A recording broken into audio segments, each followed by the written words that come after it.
Picture this, a place where gravity is so intense that not even light can escape, where time itself bends and warps, and where the laws of physics, as we know them, cease to exist. This isn't science fiction, it's the reality of a black hole, one of the universe's most extreme environments, but black holes are just the beginning. Across the cosmos, there are places so bizarre, so extreme, they defy imagination. From the searing cores of dying stars to the icy voids of deep space, the universe is a treasure trove of environments that push the boundaries of what we thought was possible. Why should we care about these cosmic extremes? Because they hold the keys to understanding the very fabric of reality. They challenge our perceptions, ignite our curiosity, and remind us just how small, and yet how connected, we are in the grand tapestry of the cosmos. In this video, we're diving into 50 mind-blowing facts about the universe's most extreme environments. Each one is a testament to the awe-inspiring power and mystery of the cosmos. So, are you ready to explore the hottest, coldest, densest, and most chaotic corners of the universe? To uncover secrets that will leave you questioning everything you thought you knew about space. Stick around, because by the end of this journey, you'll see the universe in a whole new light. Let's begin. Now, let's turn up the heat literally as we dive into the first fact on our cosmic journey. The hottest place in the universe isn't some fiery desert or a scorching planet. It's found in the cores of massive stars and the explosive aftermath of supernovas.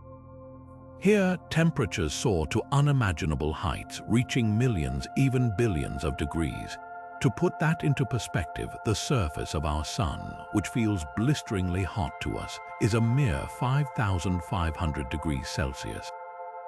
But in the heart of a massive star, nuclear fusion reactions generate temperatures that can exceed 15 million degrees Celsius.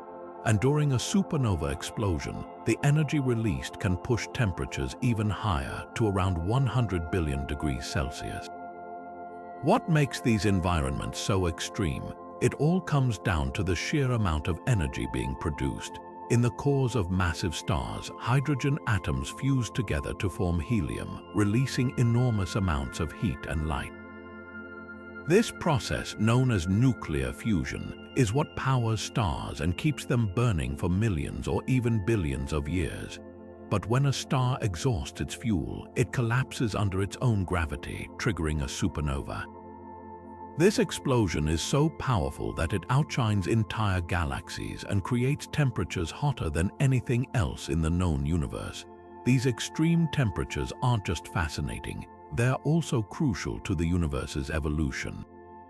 Supernovas scatter heavy elements like iron and gold into space, seeding the cosmos with the building blocks for new stars, planets, and even life itself. So, while these environments may seem unimaginably hostile, they're also the cosmic forges where the very elements that make up our world are born. Next, we'll venture to the opposite end of the temperature spectrum, where the universe reaches its coldest extremes. But for now, let that sink in. The hottest places in the cosmos are not just about destruction.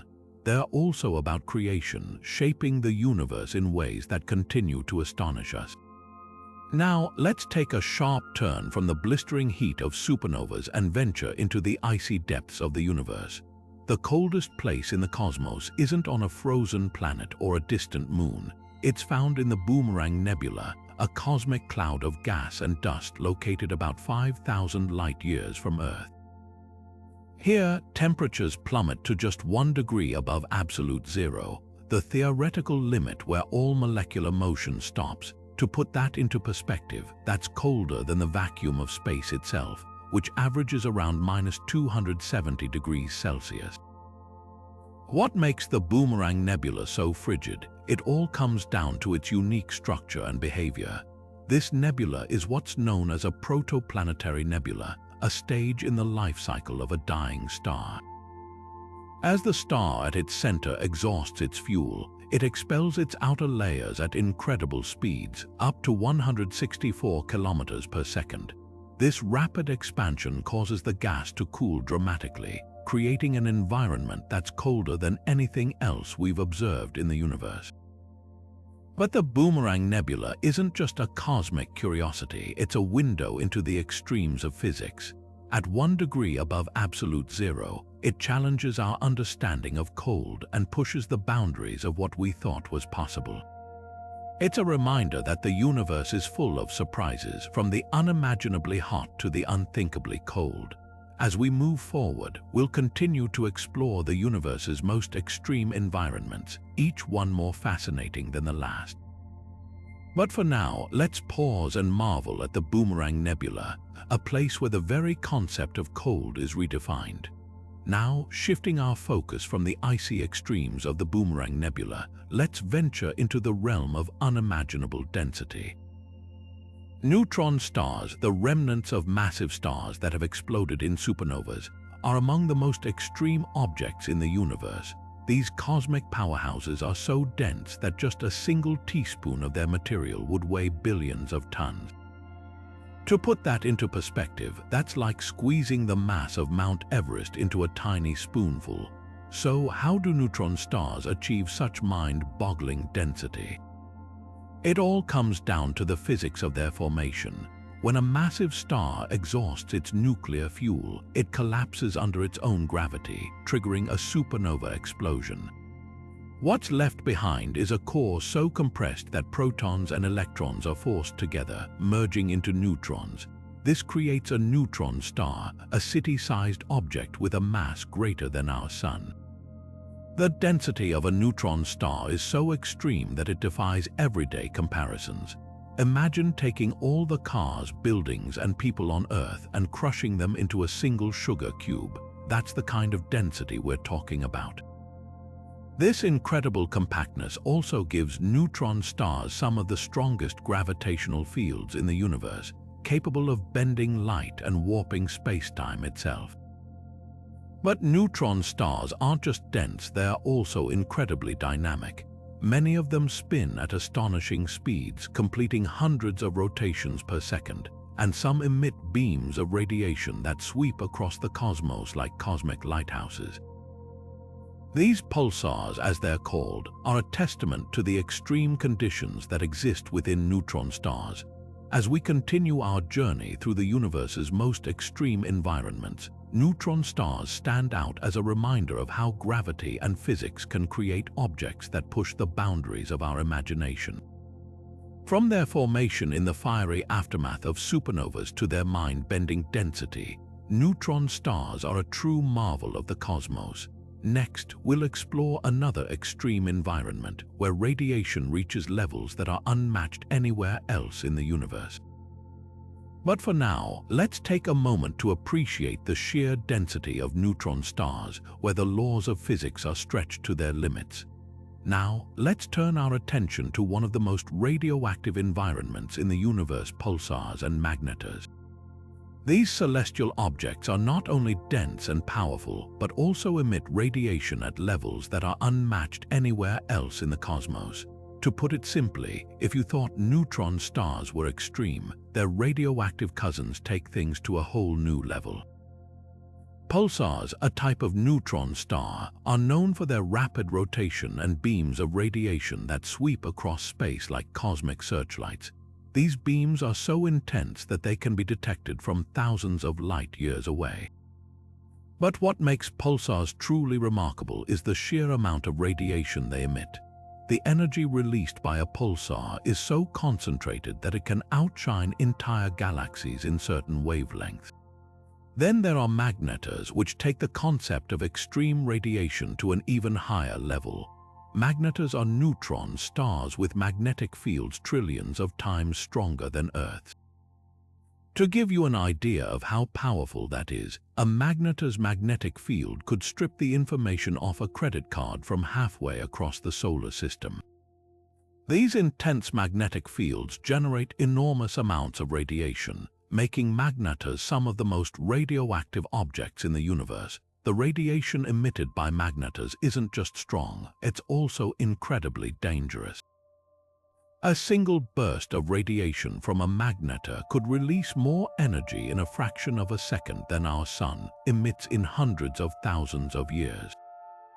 These bursts, known as gamma-ray flares, are among the most energetic events in the universe. If a magnetar were located within a few thousand light-years of Earth, such a flare could potentially disrupt our planet's atmosphere and electronics.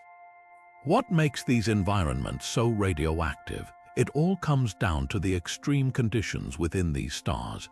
The intense magnetic fields of magnetars accelerate particles to nearly the speed of light, causing them to emit high-energy radiation. Similarly, the rapid rotation of pulsars generates powerful electromagnetic fields that produce radiation beams. These processes create environments where radiation levels are so high that they defy anything we could experience on Earth. As we explore these radioactive powerhouses, it's clear that pulsars and magnetars are not just extreme, they are also a testament to the incredible forces at work in the universe. From their intense magnetic fields to their bursts of high-energy radiation, these objects push the boundaries of what we thought was possible. Next, we'll venture into the vast emptiness of intergalactic space, where particles are so sparse that it's nearly a perfect vacuum. But for now, let's take a moment to marvel at the sheer intensity of pulsars and magnetars, where radiation reigns supreme. Now, let's shift our gaze from the intense radiation of pulsars and magnetars to the vast, almost unimaginable emptiness of intergalactic space. This is a realm where the concept of empty takes on a whole new meaning. Unlike the crowded neighborhoods of stars and planets, intergalactic space is so sparse that it's nearly a perfect vacuum. To put it into perspective, the space between galaxies is so empty that if you were to take a cubic meter of it, you'd find only a handful of particles, sometimes as few as one atom.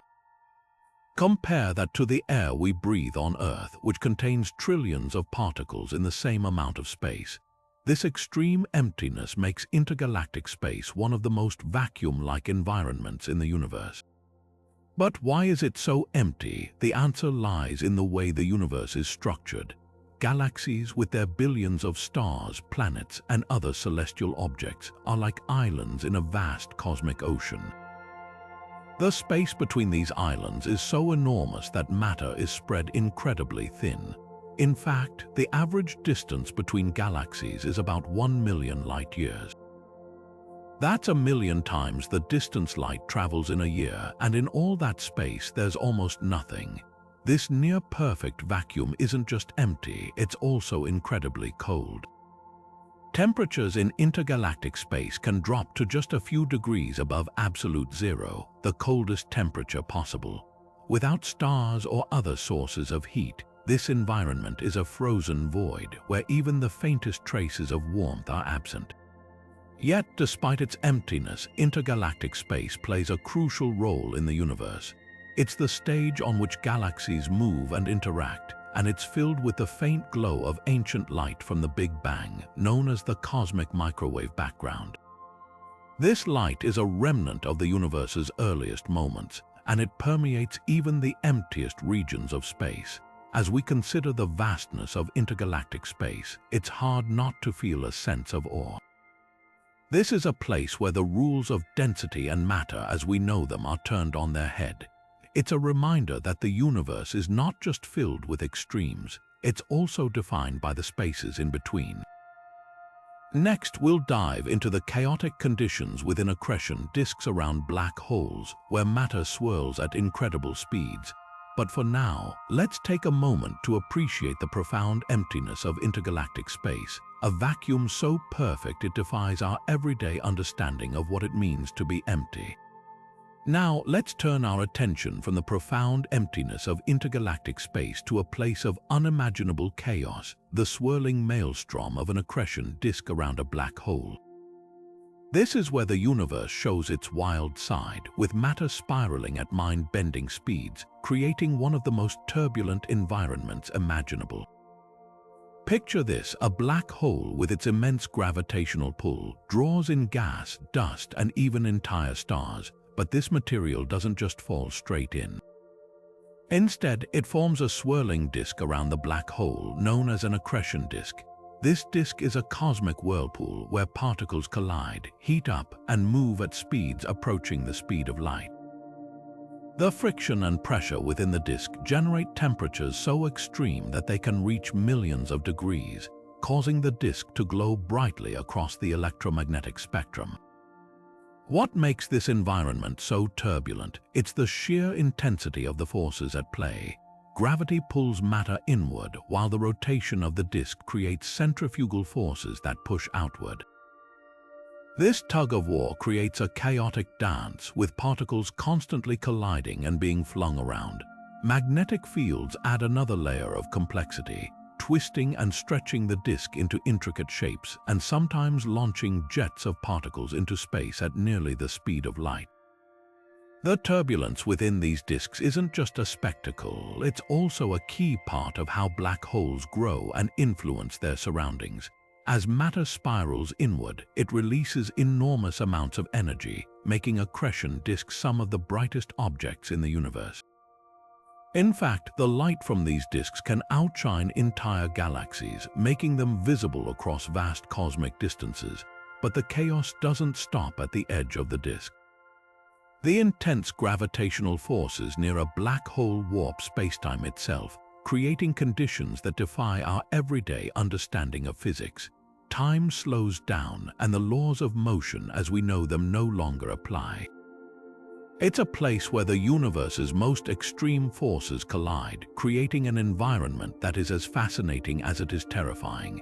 As we marvel at the turbulence of accretion disks, we're reminded that the universe is a place of contrasts, from the serene emptiness of intergalactic space to the violent chaos around black holes. Each extreme environment tells a story, revealing the incredible diversity and complexity of the cosmos. Next, we'll explore the most magnetic environment in the universe, where magnetic fields are trillions of times stronger than Earth. But for now, let's take a moment to appreciate the raw power and chaos of accretion disks, where the universe's most extreme forces come together in a breathtaking display of cosmic turbulence.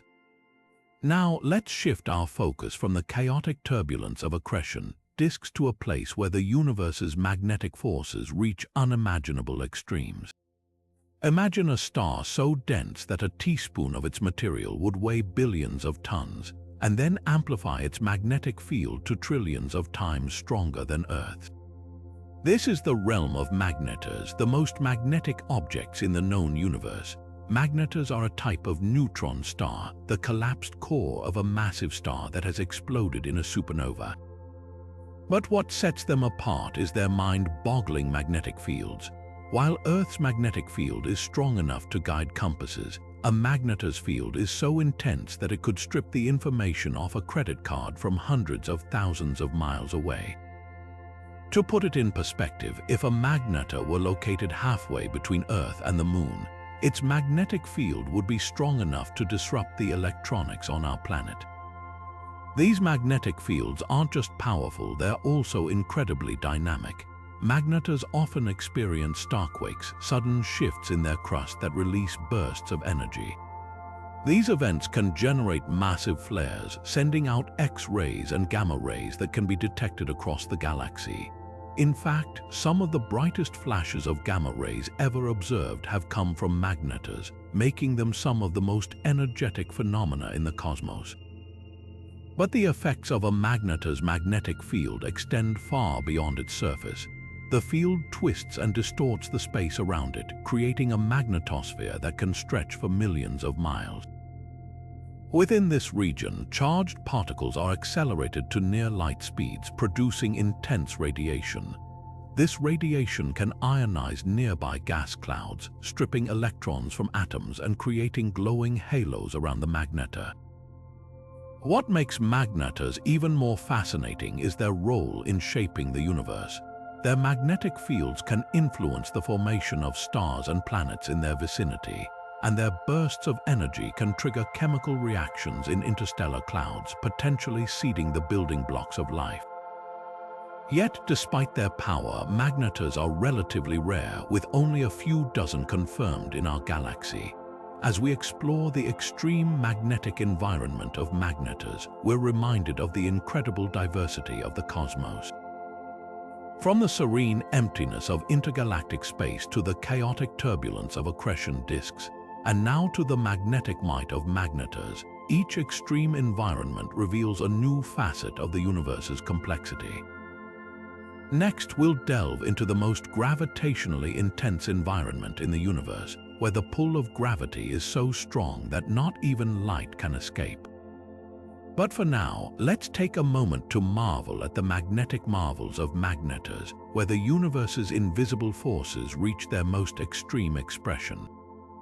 Now, let's journey from the magnetic marvels of magnetars to a place where gravity reigns supreme, bending the very fabric of the universe itself. Black holes, the most gravitationally intense environments in existence, are regions of space where gravity is so overwhelming that nothing, not even light, can escape their pull. These cosmic behemoths are formed when massive stars collapse under their own gravity at the end of their life cycles, creating a point of infinite density known as a singularity. At the heart of a black hole lies the event horizon, the boundary beyond which escape becomes impossible. Once something crosses this threshold, it's pulled inexorably toward the singularity, where the laws of physics as we know them break down. The gravity near a black hole is so extreme that it warps spacetime itself, the very framework that defines the universe. Imagine spacetime as a stretched rubber sheet. A massive object like a black hole creates a deep well in this sheet, bending it so severely that nearby objects spiral inward, unable to resist the pull. This warping of spacetime has profound effects. Time itself slows down near a black hole, a phenomenon known as gravitational time dilation. For an outside observer, a clock near the event horizon would appear to tick slower and slower, eventually freezing as it approaches the horizon. Meanwhile, light traveling near a black hole is bent and distorted, creating bizarre visual effects like gravitational lensing, where the black hole acts as a cosmic magnifying glass, bending the light from objects behind it into rings or arcs. But the influence of black holes extends far beyond their immediate surroundings. Supermassive black holes found at the centers of galaxies play a crucial role in shaping the cosmos. Their immense gravity governs the motion of stars and gas clouds, influencing the formation and evolution of entire galaxies. In some cases, black holes can even trigger the birth of new stars by compressing gas clouds as they consume matter. Despite their destructive reputation, black holes are also windows into the fundamental nature of the universe. Studying them helps us test the limits of Einstein's theory of general relativity and explore the mysteries of quantum mechanics. They challenge our understanding of space, time, and matter, pushing the boundaries of human knowledge. As we contemplate the extreme gravitational environment of black holes, we're reminded of the universe's capacity for both creation and destruction. From the magnetic fury of magnetars to the gravitational might of black holes, each extreme environment offers a glimpse into the forces that shape our cosmos. Next, we'll explore the most volcanic environment in the solar system, where eruptions are a constant reminder of the dynamic nature of planetary bodies. But for now, let's take a moment to reflect on the awe-inspiring power of black holes, where gravity's grip is so strong that it bends the very fabric of reality. Now, shifting our gaze from the gravitational extremes of black holes, we arrive at a world where fire and fury reign supreme. Io, one of Jupiter's many moons, holds the title of the most volcanic environment in the solar system. This small, rocky moon is a place of relentless activity, with hundreds of active volcanoes constantly reshaping its surface. Unlike Earth, where volcanic eruptions are sporadic events, Io's volcanoes are in a perpetual state of eruption, spewing lava and sulfurous gases into space. The reason for Io's intense volcanic activity lies in its unique relationship with Jupiter. The massive planet's gravitational pull, combined with the gravitational tugs from its neighboring moons Europa and Ganymede, creates immense tidal forces within Io. These forces stretch and squeeze the moon's interior, generating friction and heat. This heat melts Io's rocky mantle, fueling the volcanic eruptions that make it the most geologically active body in our solar system.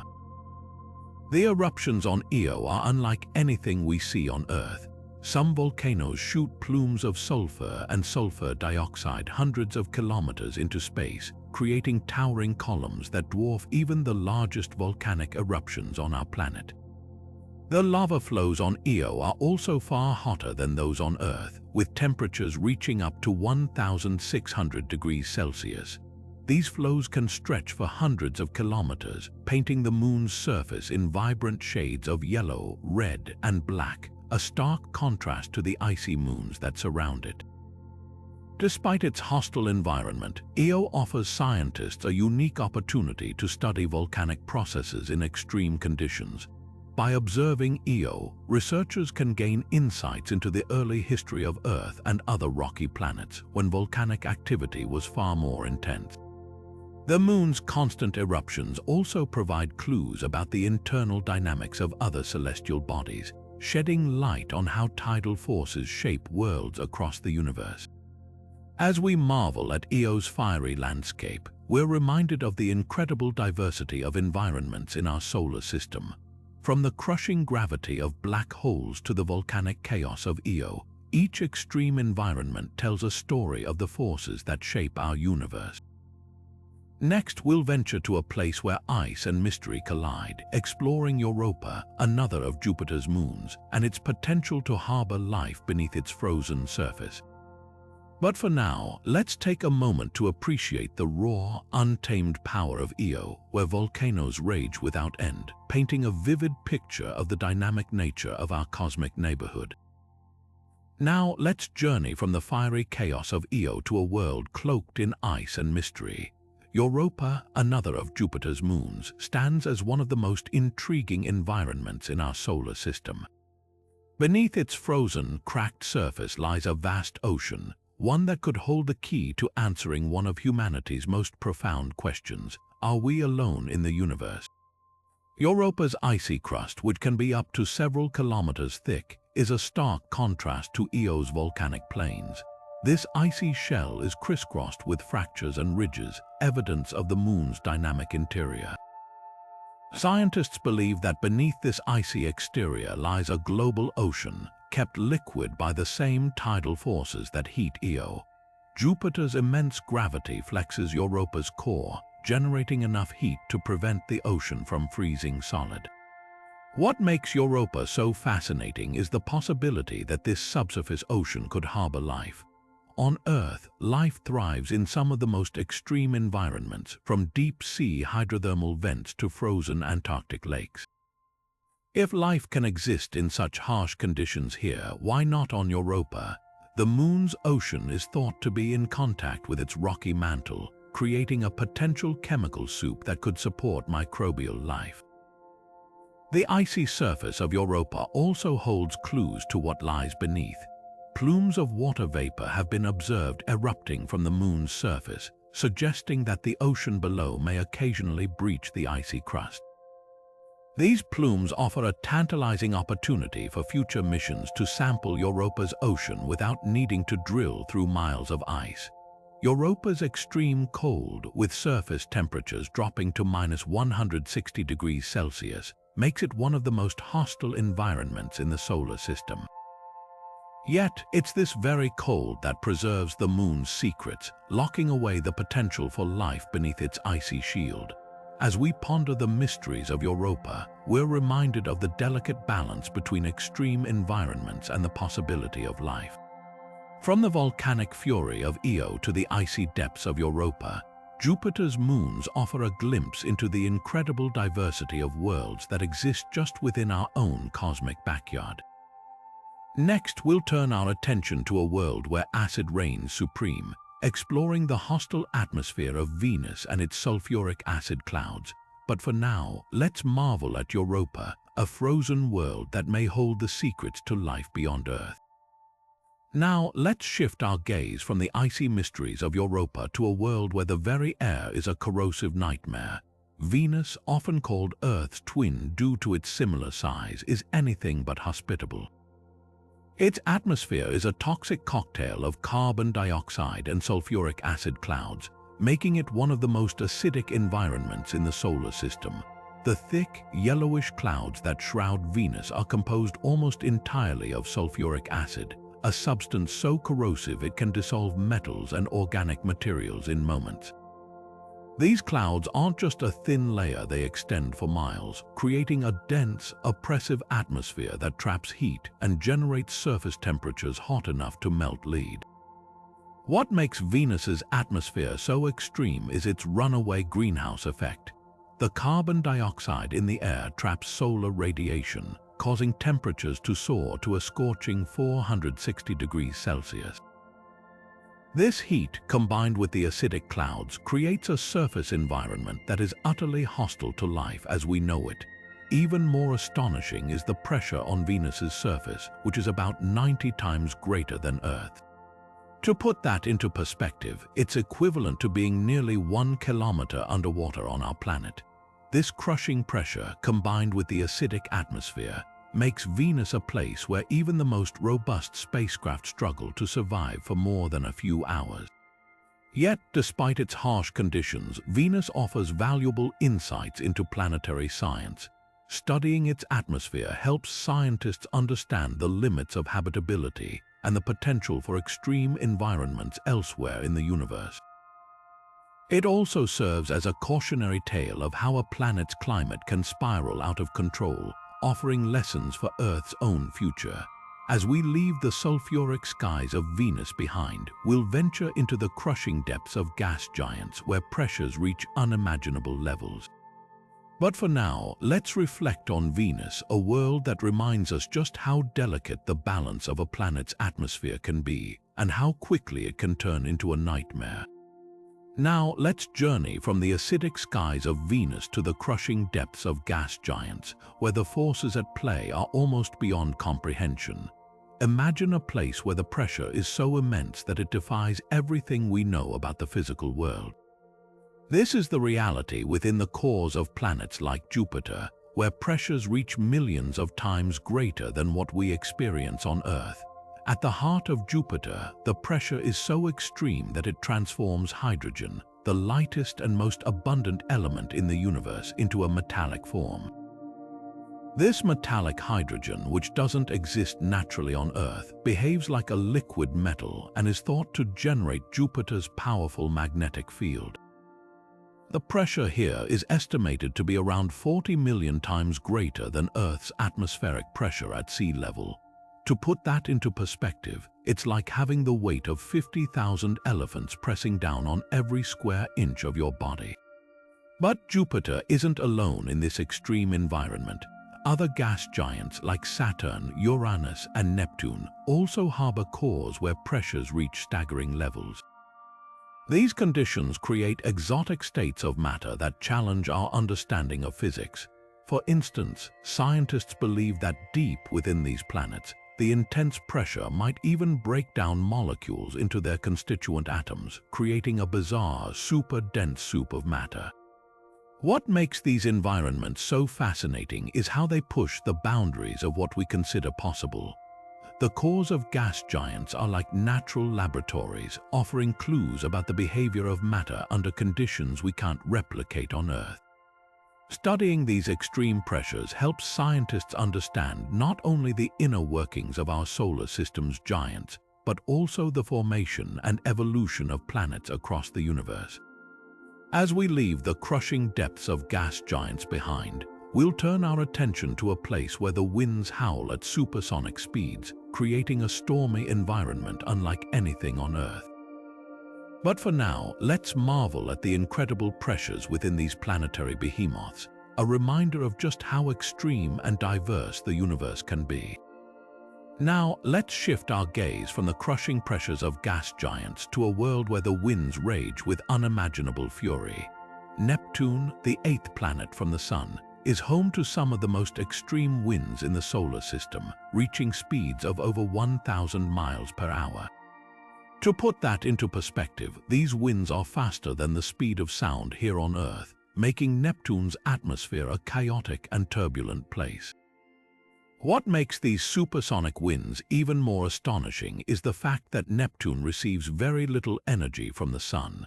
Unlike Earth, where sunlight drives weather patterns, Neptune's winds are powered by internal heat left over from its formation, combined with the planet's rapid rotation.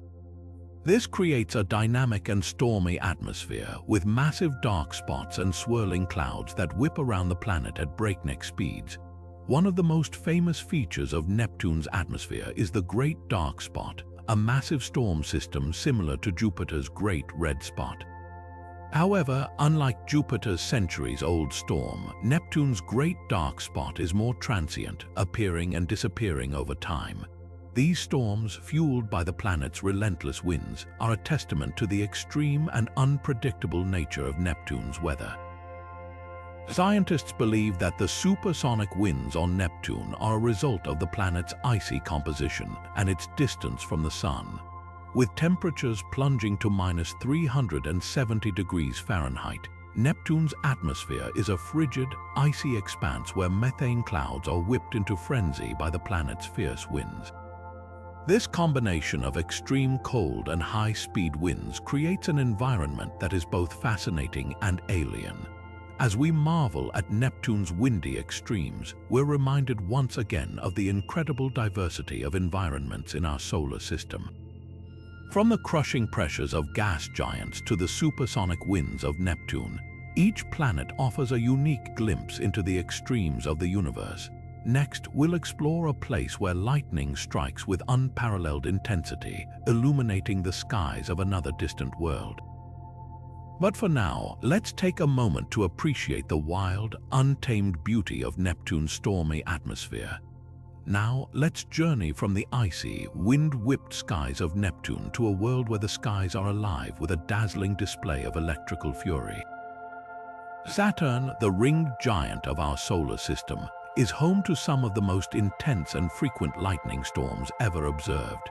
These storms are not just occasional flashes. They are colossal, continuous displays of energy that dwarf anything we experience on Earth.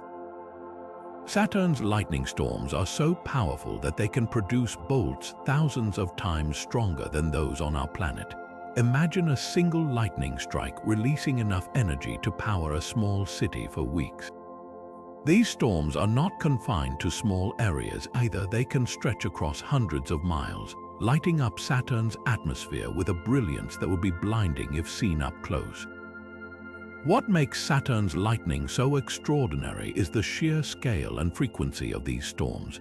Unlike Earth, where lightning is often localized and short-lived, Saturn's storms can rage for months, sometimes even years.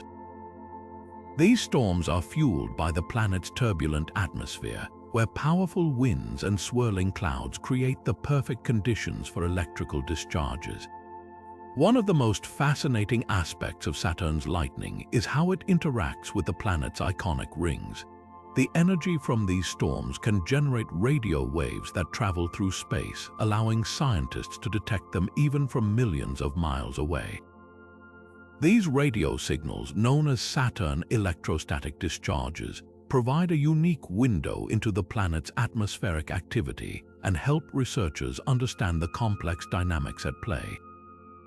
Saturn's lightning storms are also a reminder of the planet's dynamic and ever-changing nature. While Earth's weather is driven by sunlight and the water cycle, Saturn's storms are powered by internal heat and the planet's rapid rotation. This creates an environment where lightning is not just a rare phenomenon but a constant, awe-inspiring feature of the planet's atmosphere. As we marvel at Saturn's electrifying storms, we're reminded of the incredible diversity of weather systems in our solar system. From Neptune's supersonic winds to Saturn's relentless lightning, each planet offers a unique glimpse into the extremes of the universe. Next, we'll venture into a place where dust reigns supreme, obscuring the birth of new stars in a cosmic dance of creation. But for now, let's take a moment to appreciate the raw, untamed power of Saturn's lightning-filled skies. Now, let's shift our gaze from the electrifying storms of Saturn to a place where the very fabric of the cosmos seems to shimmer with mystery. Nebulae, the cosmic nurseries of the universe, are among the most dusty environments imaginable. These vast clouds of gas and dust are not just remnants of ancient stars. They are the birthplaces of new ones, where the raw materials of creation swirl in a dance of light and shadow. Imagine standing in the heart of a nebula, surrounded by a thick haze of particles so dense that even light struggles to pierce through. These dust clouds are made up of tiny grains, some no larger than a speck of sand, yet they stretch across light years, creating a veil that obscures the stars behind them. This dust isn't just a barrier to visibility, it's a crucial ingredient in the formation of stars and planets. Within these dusty clouds, gravity begins to pull the particles together, forming clumps that grow denser and hotter over time. Eventually, these clumps ignite, giving birth to new stars, but the process is far from straightforward.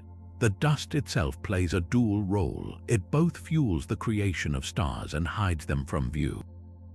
This is why some of the most active star-forming regions in the universe appear as dark patches in the night sky, their brilliance masked by the very material that makes them possible. One of the most famous examples is the Orion Nebula, a stellar nursery located just 1,500 light-years from Earth. Here, the interplay of dust and light creates a breathtaking tapestry of colors and shapes. Yet, even in this vibrant region, the dust clouds are so thick that they block much of the light from the stars forming within. It's a reminder that even in the most luminous corners of the universe, darkness plays a vital role. The dust in nebulae isn't just a passive observer, it's an active participant in the cosmic drama. These particles absorb and scatter light, creating the stunning visual effects we see in images of nebulae. They also serve as a shield, protecting young stars from the intense radiation of their older siblings. Without these dusty environments, the universe as we know it might look very different. As we marvel at the beauty and complexity of nebulae, we're reminded of the delicate balance between creation and concealment.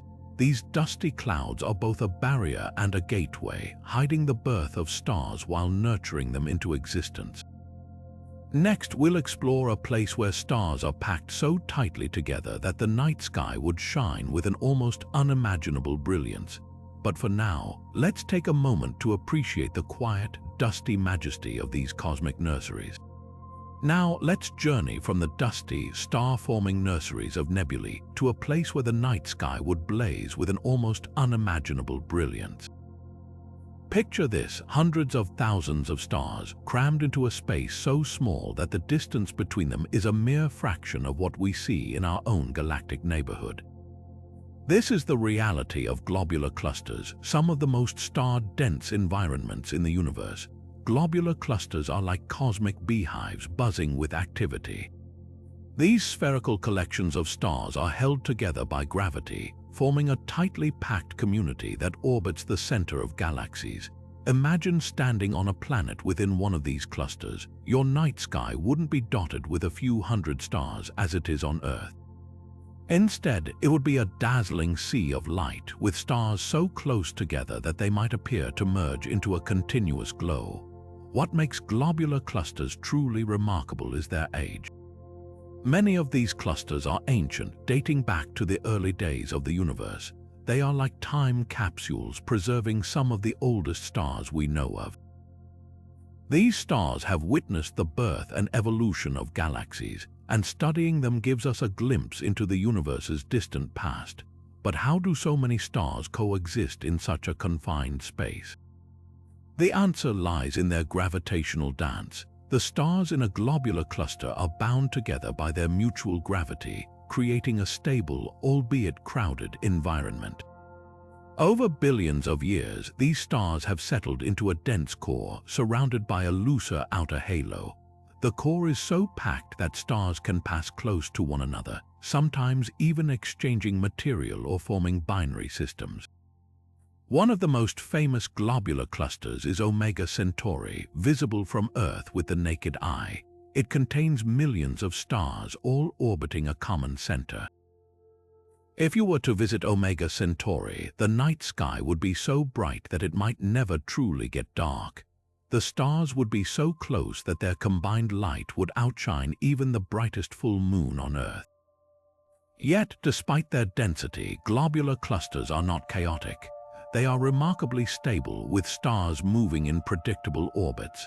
This stability allows them to endure for billions of years, making them some of the most enduring structures in the universe. As we marvel at the sheer density and brilliance of globular clusters, we're reminded of the incredible diversity of environments in the cosmos. From the dusty nurseries of nebulae to the star-packed cores of these ancient clusters, the universe never ceases to amaze. Next, we'll venture into the lonely void, where isolation takes on a whole new meaning. But for now, let's bask in the radiant glow of these stellar metropolises. Now, let's shift our gaze from the dazzling brilliance of globular clusters to the profound emptiness of space, where some of the universe's loneliest wanderers drift in eternal darkness. These are rogue planets, worlds untethered from any star, adrift in the vast expanse of the cosmos. Imagine a planet not unlike Earth, but without a sun to warm its surface or a sky to light its days.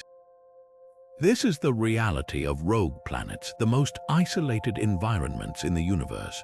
Rogue planets are born from chaos. Some are ejected from their star systems during the violent gravitational interactions of their early formation, while others may form on their own in the cold, dark regions of interstellar space.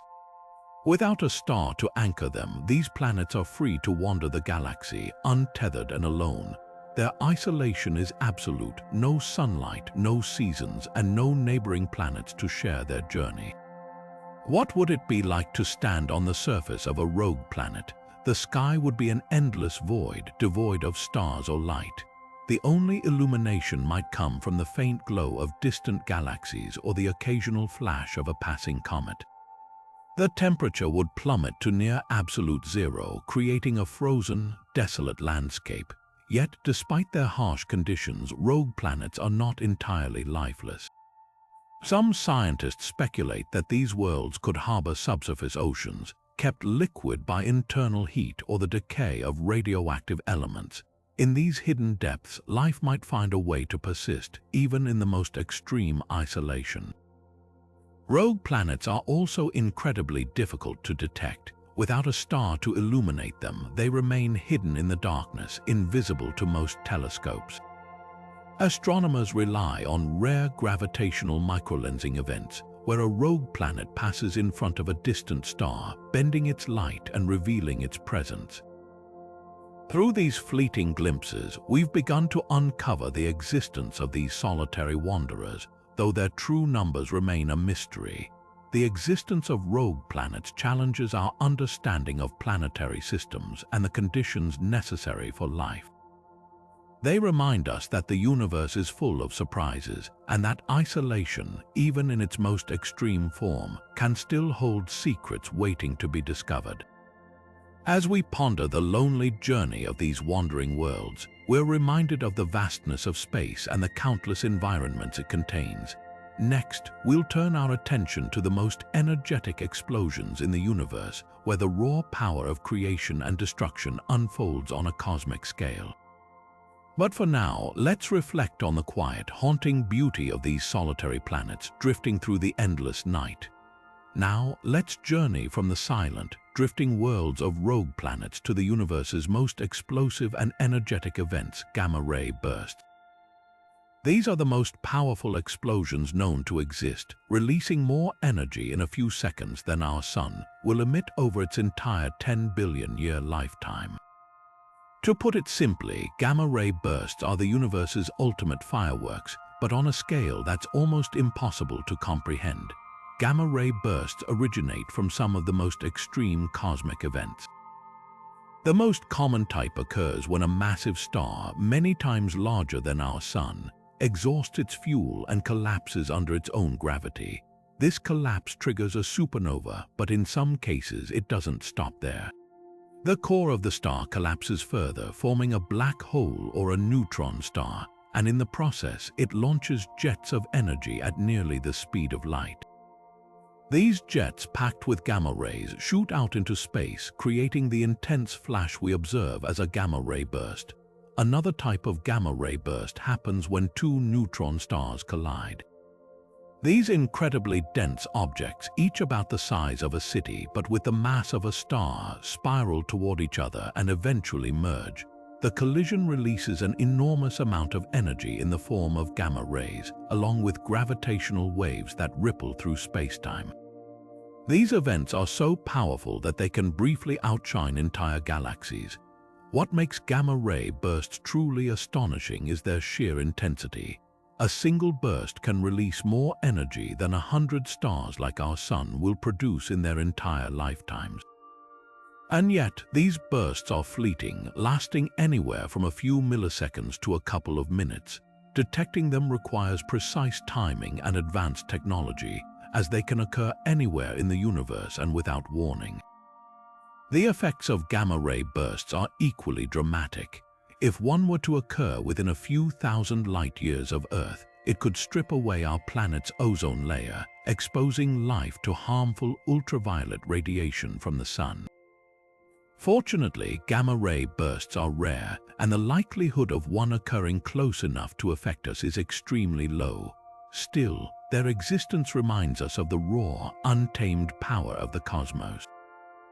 Gamma-ray bursts also serve as cosmic beacons, helping astronomers study the distant universe. Because they are so bright, they can be seen across billions of light-years, offering a glimpse into the early universe and the conditions that existed shortly after the Big Bang. By studying these bursts, scientists can learn more about the formation of black holes, the behavior of matter under extreme conditions, and the evolution of galaxies. As we marvel at the sheer energy of gamma-ray bursts, we're reminded of the universe's capacity for both creation and destruction. These explosions are not just displays of power, they're also windows into the processes that shape the cosmos. Next, we'll explore the oldest known galaxies, where the light of the early universe still shines, carrying secrets from a time long before our own. But for now, let's take a moment to appreciate the awe-inspiring spectacle of gamma-ray bursts, the universe's most energetic environment. Now, let's shift our gaze from the fleeting brilliance of gamma-ray bursts to the timeless glow of the universe's most ancient environments, the oldest known galaxies. These cosmic relics, formed just after the Big Bang, offer us a rare glimpse into the infancy of the universe, a time when the first stars and galaxies were beginning to take shape.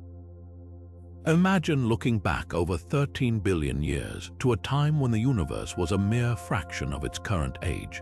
The light we see from these ancient galaxies has traveled across unimaginable distances, carrying with it the secrets of a younger cosmos. These galaxies are like time capsules, preserving the conditions and processes that existed when the universe was still in its formative stages. The oldest known galaxies are incredibly faint and distant, requiring some of the most powerful telescopes ever built to detect them. One such galaxy, GNZ 11, holds the record as the most distant, and therefore the oldest galaxy ever observed. Its light has been traveling for over 13.3 billion years, meaning we're seeing it as it was just 400 million years after the Big Bang.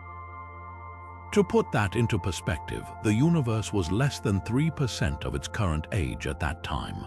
What makes these ancient galaxies so fascinating is what they reveal about the early universe.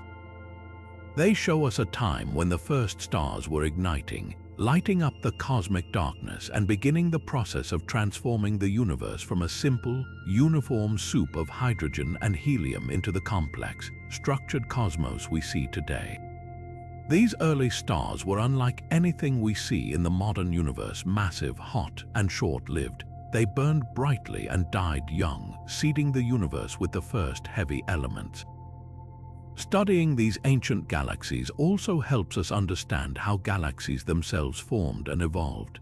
In the early universe, galaxies were smaller, more chaotic, and packed with star-forming activity. Over billions of years, they grew through collisions and mergers, gradually becoming the majestic spirals and ellipticals we see today. By observing these ancient environments, astronomers can piece together the story of how galaxies like our own Milky Way came to be. But the significance of these ancient galaxies goes beyond just understanding the past. They also provide clues about the nature of dark matter and dark energy, the mysterious forces that shape the universe. By studying the distribution and behavior of these early galaxies, scientists can test theories about how dark matter influenced the formation of cosmic structures and how dark energy is driving the accelerating expansion of the universe. As we marvel at these ancient galaxies, we're reminded of the universe's incredible capacity for change and growth. They show us a time when the cosmos was young, raw, and full of potential, a stark contrast to the vast, complex universe we inhabit today. Next, we'll turn our attention to the most hostile environments for life, where extreme conditions make survival nearly impossible. But for now, let's take a moment to appreciate the profound beauty and significance of these ancient cosmic beacons, shining across the eons to tell us the story of our universe's beginnings. Now, let's journey from the ancient glow of the universe's earliest galaxies to a place where survival is nearly impossible, the most hostile environments for life. Among these, Mercury stands out as a prime example of a world where extreme conditions make it a forbidding place for any form of life as we know it. Mercury, the closest planet to the Sun, is a world of extremes. During the day, temperatures on its surface can soar to a blistering 800 degrees Fahrenheit, hot enough to melt lead. But as the sun sets, the lack of a substantial atmosphere allows heat to escape rapidly, plunging temperatures to a bone-chilling -290 degrees Fahrenheit at night. These dramatic swings, from scorching heat to freezing cold, create an environment where stability is non-existent, making it nearly impossible for life to take hold. Adding to the challenge is Mercury's thin and tenuous atmosphere, or more accurately, its exosphere. Unlike Earth's protective blanket of air, Mercury's exosphere is so sparse that it offers no shield from the sun's intense radiation or the constant bombardment of micrometeoroids. Without an atmosphere to trap heat or provide pressure, the surface is exposed to the full force of space, leaving it barren and lifeless. The planet's surface itself is a rugged, cratered landscape shaped by billions of years of impact. These craters, some of which are hundreds of miles wide, tell the story of a world that has endured countless collisions, further emphasizing its harsh and unforgiving nature. The lack of geological activity means there's no volcanic or tectonic movement to renew the surface, leaving it frozen in time, a stark reminder of the relentless forces at work in our solar system. Despite these challenges, studying Mercury has provided valuable insights into the formation and evolution of rocky planets. Its massive iron core, which makes up a significant portion of its mass, offers clues about how planets like Earth developed their internal structures. And while Mercury may be inhospitable, it serves as a reminder of the incredible diversity of environments within our solar system, some nurturing, others utterly hostile. As we reflect on Mercury's extreme conditions, we're reminded of the delicate balance that makes life on Earth possible. Next, we'll explore the most luminous environments in the universe, where the brightest objects shine with unparalleled brilliance. But for now, let's take a moment to appreciate the resilience of life on our own planet, thriving in a world that, unlike Mercury, offers the perfect conditions for existence. Now, shifting our gaze from the barren, hostile surface of Mercury, we turn to the most luminous environments in the universe, quasars. These cosmic powerhouses are not just bright, they are the brightest objects ever observed, outshining entire galaxies with their staggering brilliance. But what exactly makes quasars so luminous, and how do they achieve such incredible energy output? Let's dive into the heart of these dazzling phenomena. Quasars, short for quasi-stellar radio sources, are fueled by supermassive black holes at the centers of distant galaxies. These black holes, millions to billions of times more massive than our Sun, are surrounded by swirling disks of gas and dust known as accretion disks. As material from these disks spirals inward, it heats up to extreme temperatures, emitting vast amounts of energy across the electromagnetic spectrum. This process transforms quasars into beacons of light so intense that they can be seen billions of light years away. What makes quasars truly remarkable is their ability to outshine their host galaxies. In fact, the light from a single quasar can be thousands of times brighter than the combined light of hundreds of billions of stars in its galaxy. This incredible luminosity is a result of the immense gravitational energy released as matter falls into the black hole. To put it into perspective, a quasar can emit more energy in 1 second than our Sun will produce in its entire lifetime. But quasars aren't just bright, they're also incredibly dynamic. Their light can vary dramatically over short periods, sometimes changing in brightness over days or even hours. This variability is a clue to the chaotic environment near the black hole, where immense gravitational forces and magnetic fields interact in complex ways. These fluctuations provide astronomers with valuable insights into the processes occurring in the most extreme regions of the universe. Interestingly, quasars also play a crucial role in our understanding of the early universe. Because they are so bright, they serve as cosmic lighthouses, illuminating the distant reaches of space and time. By studying the light from quasars, scientists can probe the conditions of the universe when it was just a fraction of its current age, offering a glimpse into the formation and evolution of galaxies and black holes. As we marvel at the sheer brilliance of quasars, we're reminded of the incredible diversity of the cosmos. From the scorching heat of Mercury to the dazzling light of quasars, the universe continues to surprise and inspire us. Next, we'll explore the most dark matter-dense environments, where the invisible fabric of the cosmos shapes the structure of the universe.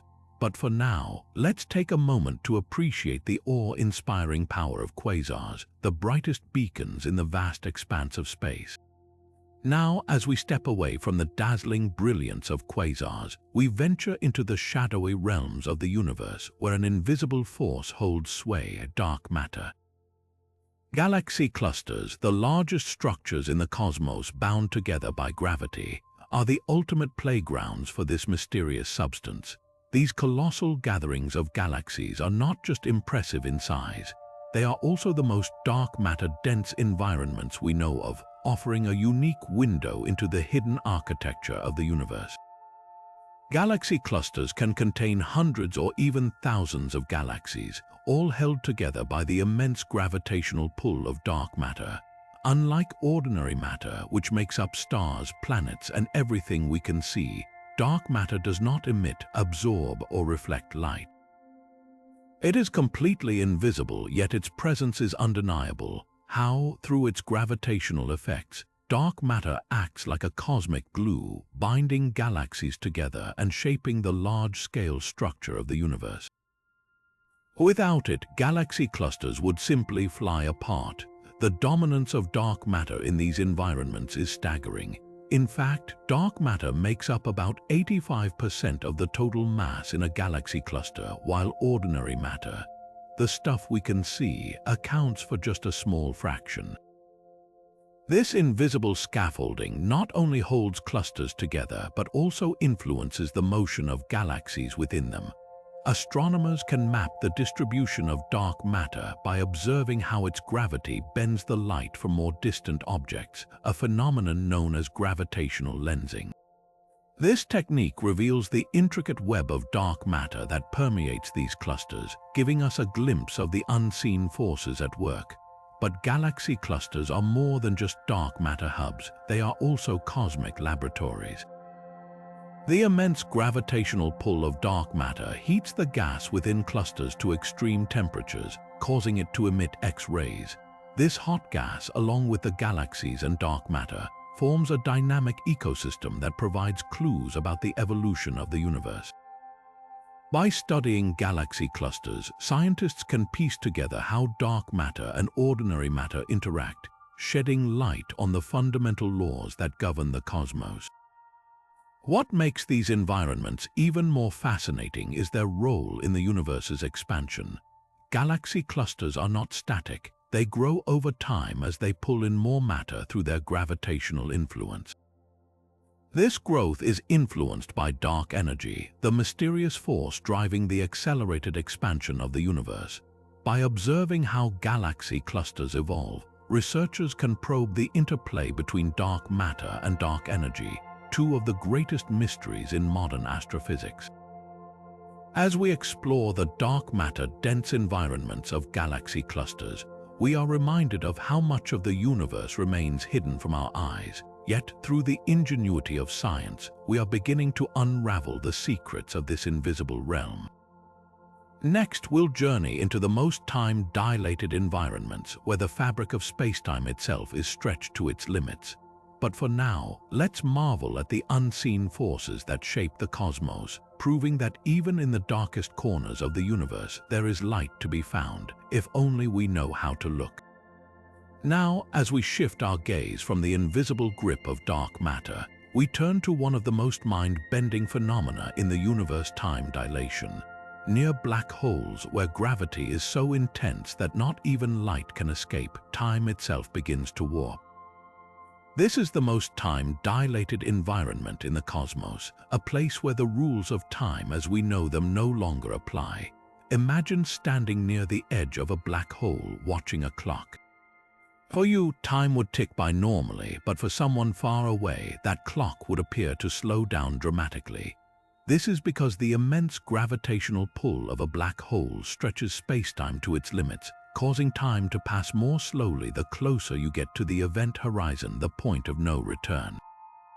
This effect, predicted by Einstein's theory of general relativity, has been confirmed through observations of objects orbiting black holes, where time appears to drag compared to distant observers.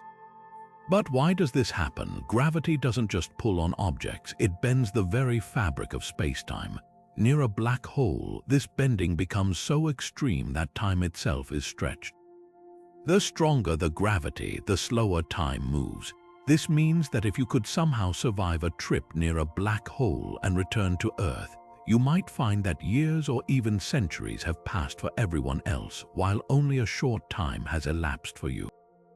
Time dilation isn't just a theoretical curiosity. It has real-world implications. For example, the Global Positioning System, or GPS, relies on satellites that orbit Earth.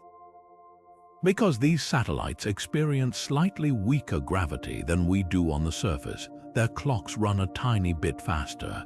If this effect weren't accounted for, GPS navigation would be off by several kilometers. Near a black hole, however, the effect is magnified to an extreme degree, offering a dramatic illustration of how gravity shapes the flow of time. This phenomenon also raises fascinating questions about the nature of reality. If time can slow down near a black hole, does that mean time itself is relative? Could there be places in the universe where time moves so slowly that entire civilizations could rise and fall in what feels like a moment elsewhere? These are the kinds of questions that make black holes not just cosmic curiosities, but gateways to understanding the fundamental nature of the universe. As we ponder the mysteries of time dilation, we're reminded of how much we still have to learn about the cosmos. Next, we'll explore the most collision-prone environments, where galaxies crash and merge in spectacular displays of cosmic chaos. But for now, let's marvel at the way black holes stretch the very fabric of time, proving that even the most familiar concepts can take on extraordinary forms in the universe's most extreme environments. Now, let's journey back to the early universe, a time of chaos and cosmic collisions. This was the most collision-prone environment in the history of the cosmos, where galaxies didn't just drift peacefully through space, they crashed, merged, and reshaped the universe in spectacular ways. Picture a crowded dance floor, but instead of dancers, it's galaxies swirling and colliding, their stars and gas clouds flung into chaos as they merge into something entirely new. In the early universe, galaxies were much closer together than they are today. The universe itself was smaller, and everything was packed tightly, like marbles in a jar. This proximity made collisions inevitable. When two galaxies collided, it wasn't a violent crash like you might imagine. Instead, it was a slow, gravitational dance that could take millions or even billions of years to complete. Stars within these galaxies rarely collided because of the vast distances between them, but their gas clouds did, triggering bursts of new star formation and lighting up the cosmos.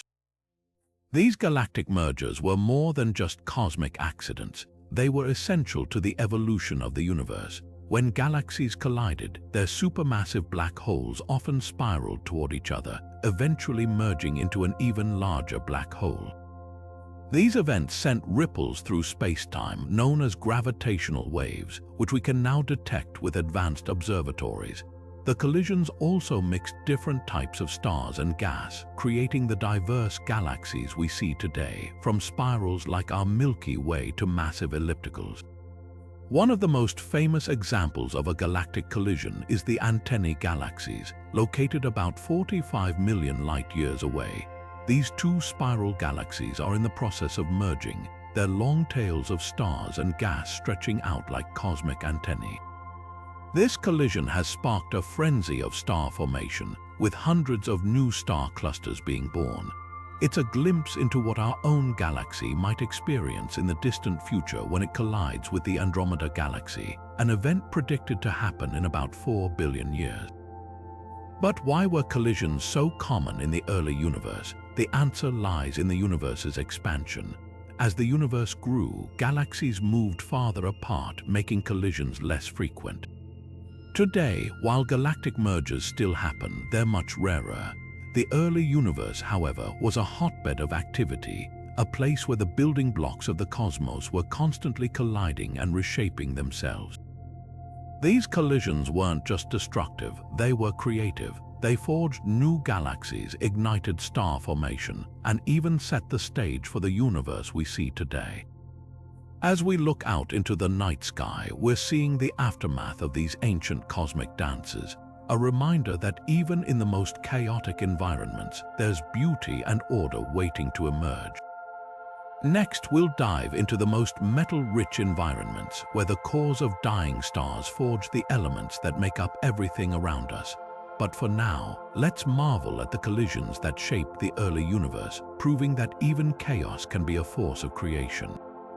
Now, let's shift our focus to the most metal-rich environments in the universe, places where the very elements that make up our world are born. Deep within the cores of dying stars, a cosmic alchemy takes place, transforming simple elements into the heavy metals we rely on every day, from the gold in your jewelry to the uranium that powers nuclear reactors. When a massive star reaches the end of its life, it doesn't go quietly. In its final moments, the star's core collapses under its own gravity, triggering a supernova explosion, one of the most energetic events in the universe. But before this dramatic end, the star spends millions of years fusing lighter elements into heavier ones. Through a process called nucleosynthesis, hydrogen fuses into helium, helium into carbon, and so on, all the way up to iron. However, iron is where the star's fusion process stops. To create elements heavier than iron, like gold, platinum, and uranium, the star needs an extra boost of energy. This is where the supernova comes in. The explosion unleashes an incredible amount of energy, bombarding the surrounding material with neutrons. These neutrons are captured by atomic nuclei, creating heavier elements in a process known as rapid neutron capture, or the R process. It's like a cosmic forge where the intense heat and pressure of the explosion transforms simple atoms into the precious metals we treasure. Without these dying stars, the universe would lack the diversity of elements necessary for planets, life, and even the technology we use today. But the story doesn't end there. When two neutron stars collide, they create an even more extreme environment for metal production. These collisions, known as kilonovae, are so powerful that they produce vast amounts of heavy elements in just seconds. In fact, scientists believe that most of the gold and platinum in the universe was forged in these rare and spectacular events. Imagine that the ring on your finger or the circuitry in your phone might owe its existence to a cataclysmic collision that happened billions of years ago. These metal-rich environments remind us that even in death, stars give life to something new. The elements they create become the building blocks of planets, moons, and even living organisms. Every atom of gold, every speck of uranium, carries with it the story of a star's fiery end and the birth of something extraordinary. As we marvel at the beauty of these cosmic forges, let's turn our attention to the most lightless environments in the universe, places where darkness reigns supreme, and not even the faintest glimmer of light can penetrate. But for now, let's appreciate the incredible process that turns dying stars into the very elements that shape our world. Now, let's venture into the most lightless environments in the universe, places where darkness isn't just an absence of light, but a profound and unyielding void. Imagine a space so vast and empty that not a single star, galaxy, or even the faintest glow of cosmic radiation can be found. These regions, known as cosmic voids, are the ultimate expression of darkness, stretching across millions of light years with almost nothing to illuminate them. Cosmic voids are not just empty patches of space, they are the result of the universe's large-scale structure. After the Big Bang, matter clumped together to form galaxies and galaxy clusters, leaving behind vast, bubble-like regions of near-nothingness. In these voids, the density of matter is so low that light has almost nothing to reflect off or interact with. It's like standing in the middle of an endless, pitch-black cavern with no walls or ceiling, just an infinite expanse of nothingness. But what makes these voids truly fascinating is their role in the universe's evolution. They act as cosmic counterpoints to the bright, crowded clusters of galaxies, shaping the web-like structure of the cosmos. Without these voids, the universe would lack the intricate balance between light and dark, matter and emptiness. They remind us that darkness isn't just the absence of light, it's a fundamental part of the universe's design. Interestingly, even in these lightless regions, there's still a faint whisper of the Big Bang. The cosmic microwave background radiation, the afterglow of the universe's birth, permeates every corner of space, including these voids. But it's so faint that it's virtually undetectable without specialized instruments. This means that even in the darkest places, there's a trace of the universe's fiery beginning, a subtle reminder that light and darkness are forever intertwined. As we ponder the mysteries of these lightless realms, let's turn our attention to the most unstable environments in the universe, places where chaos reigns, and the very fabric of space and time is in constant flux. But for now, let's take a moment to appreciate the profound silence and stillness of these cosmic voids, where darkness tells a story all its own. Now, let's shift our focus to one of the most chaotic and unstable environments in the universe: protoplanetary disks. These swirling, turbulent disks of gas and dust are the birthplaces of planets, where the raw materials of solar systems come together in a cosmic dance of creation and destruction. Picture a vast, spinning disk filled with particles colliding, clumping, and breaking apart, all while gravity and pressure battle for dominance. It's a place where order emerges from chaos, but not without incredible instability. Protoplanetary disks form around young stars, created from the leftover material of the star's own formation. Over millions of years, the dust and gas within these disks begin to clump together, forming tiny grains that grow into pebbles, rocks, and eventually planetesimals, the building blocks of planets. But this process is anything but smooth. The disk is a hotbed of activity, with temperatures ranging from freezing cold in the outer regions to scorching heat near the star. This creates a dynamic environment where materials can vaporize, condense, and collide in rapid succession. One of the most striking features of these disks is their turbulence. Gas and dust swirl at incredible speeds, creating shock waves and eddies that can tear apart forming planetesimals or push them into new orbits. Magnetic fields add another layer of complexity, generating powerful forces that can accelerate particles and create jets of material shooting out from the disk. It's a constant tug of war between forces trying to build planets and forces trying to destroy them.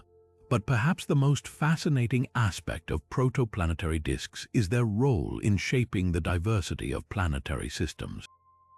The chaotic conditions within these disks determine the size, composition, and arrangement of planets.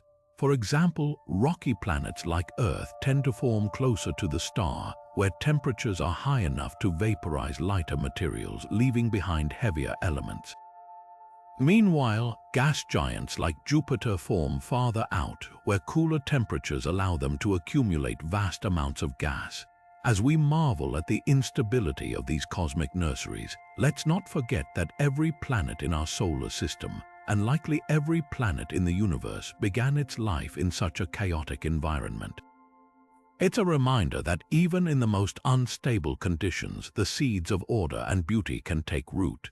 Next, we'll explore the most expansive environments in the universe, regions so vast they defy comprehension.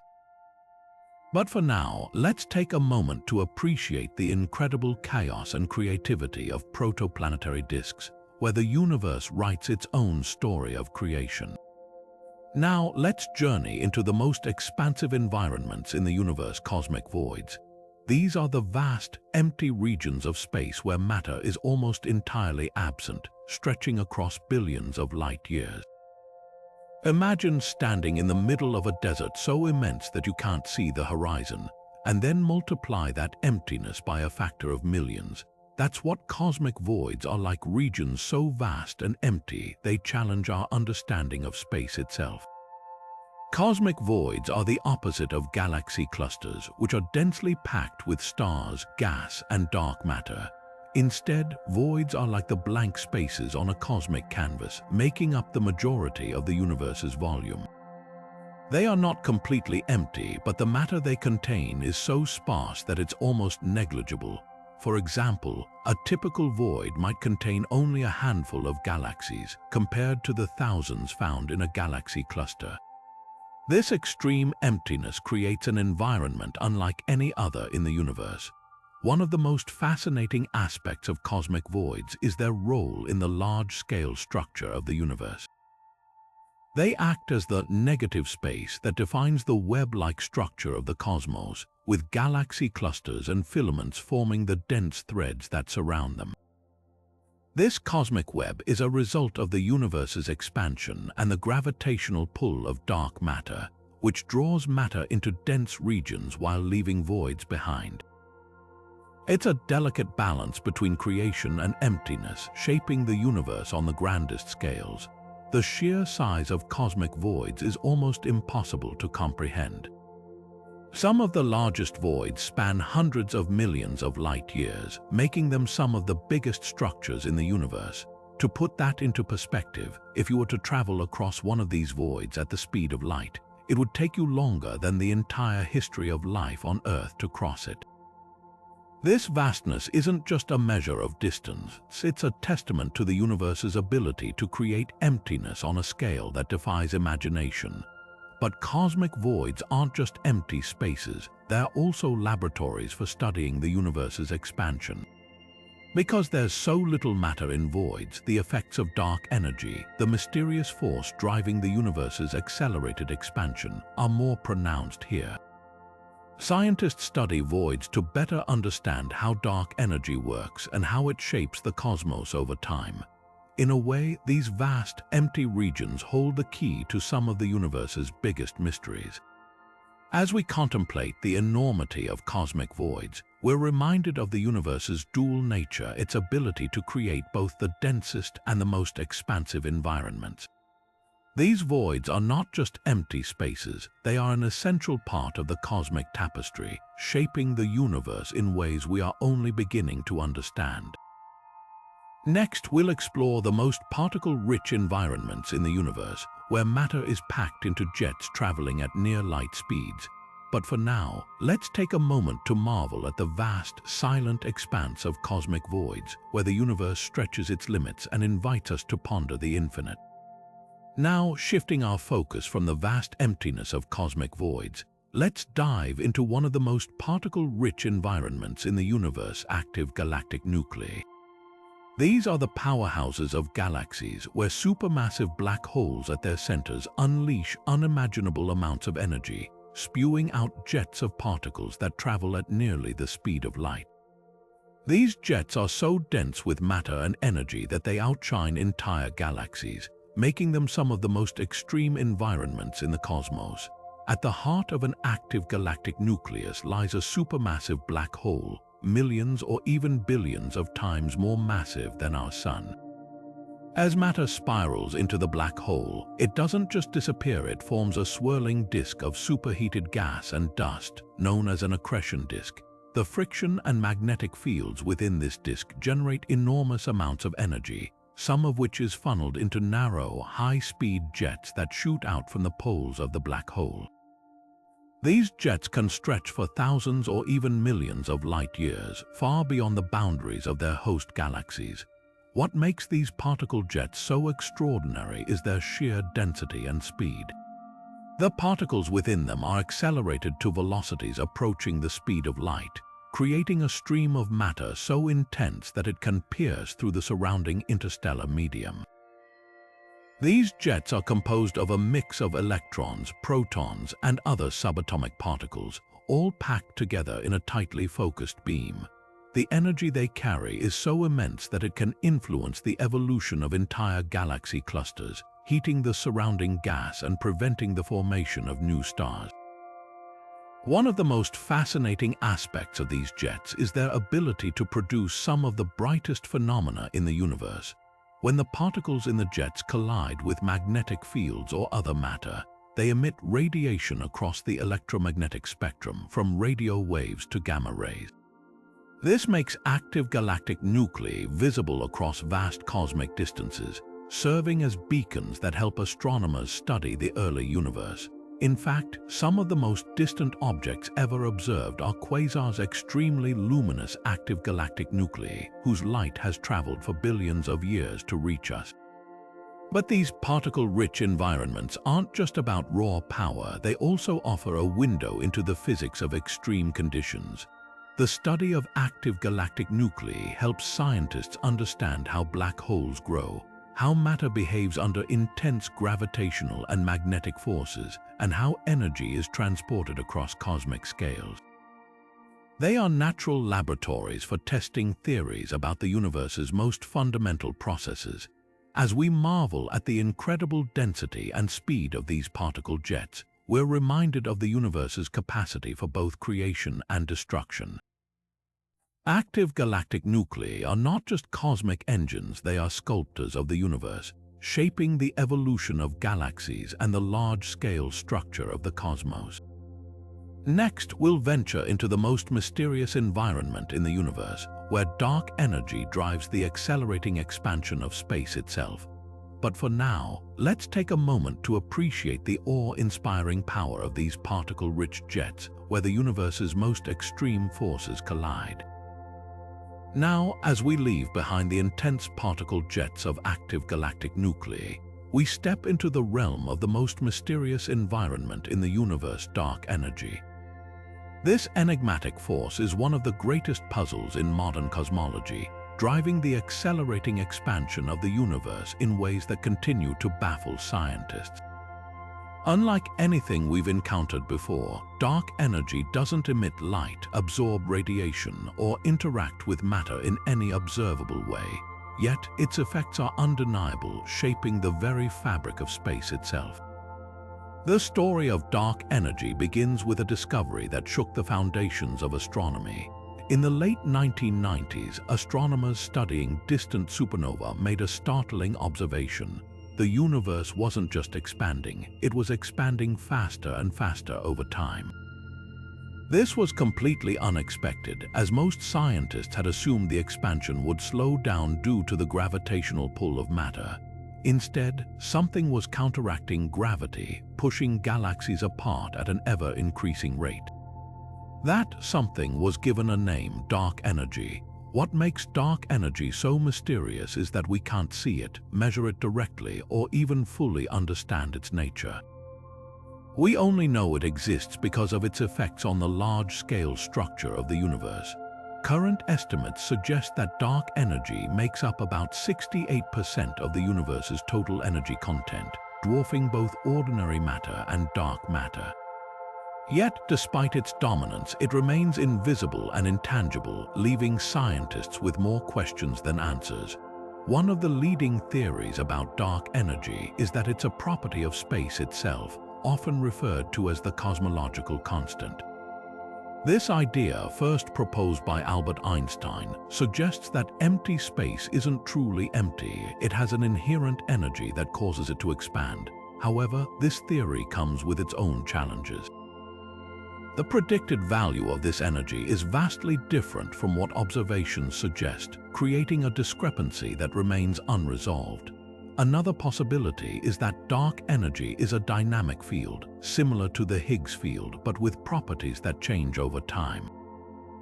This would mean that the strength of dark energy isn't constant, potentially leading to different outcomes for the universe's fate.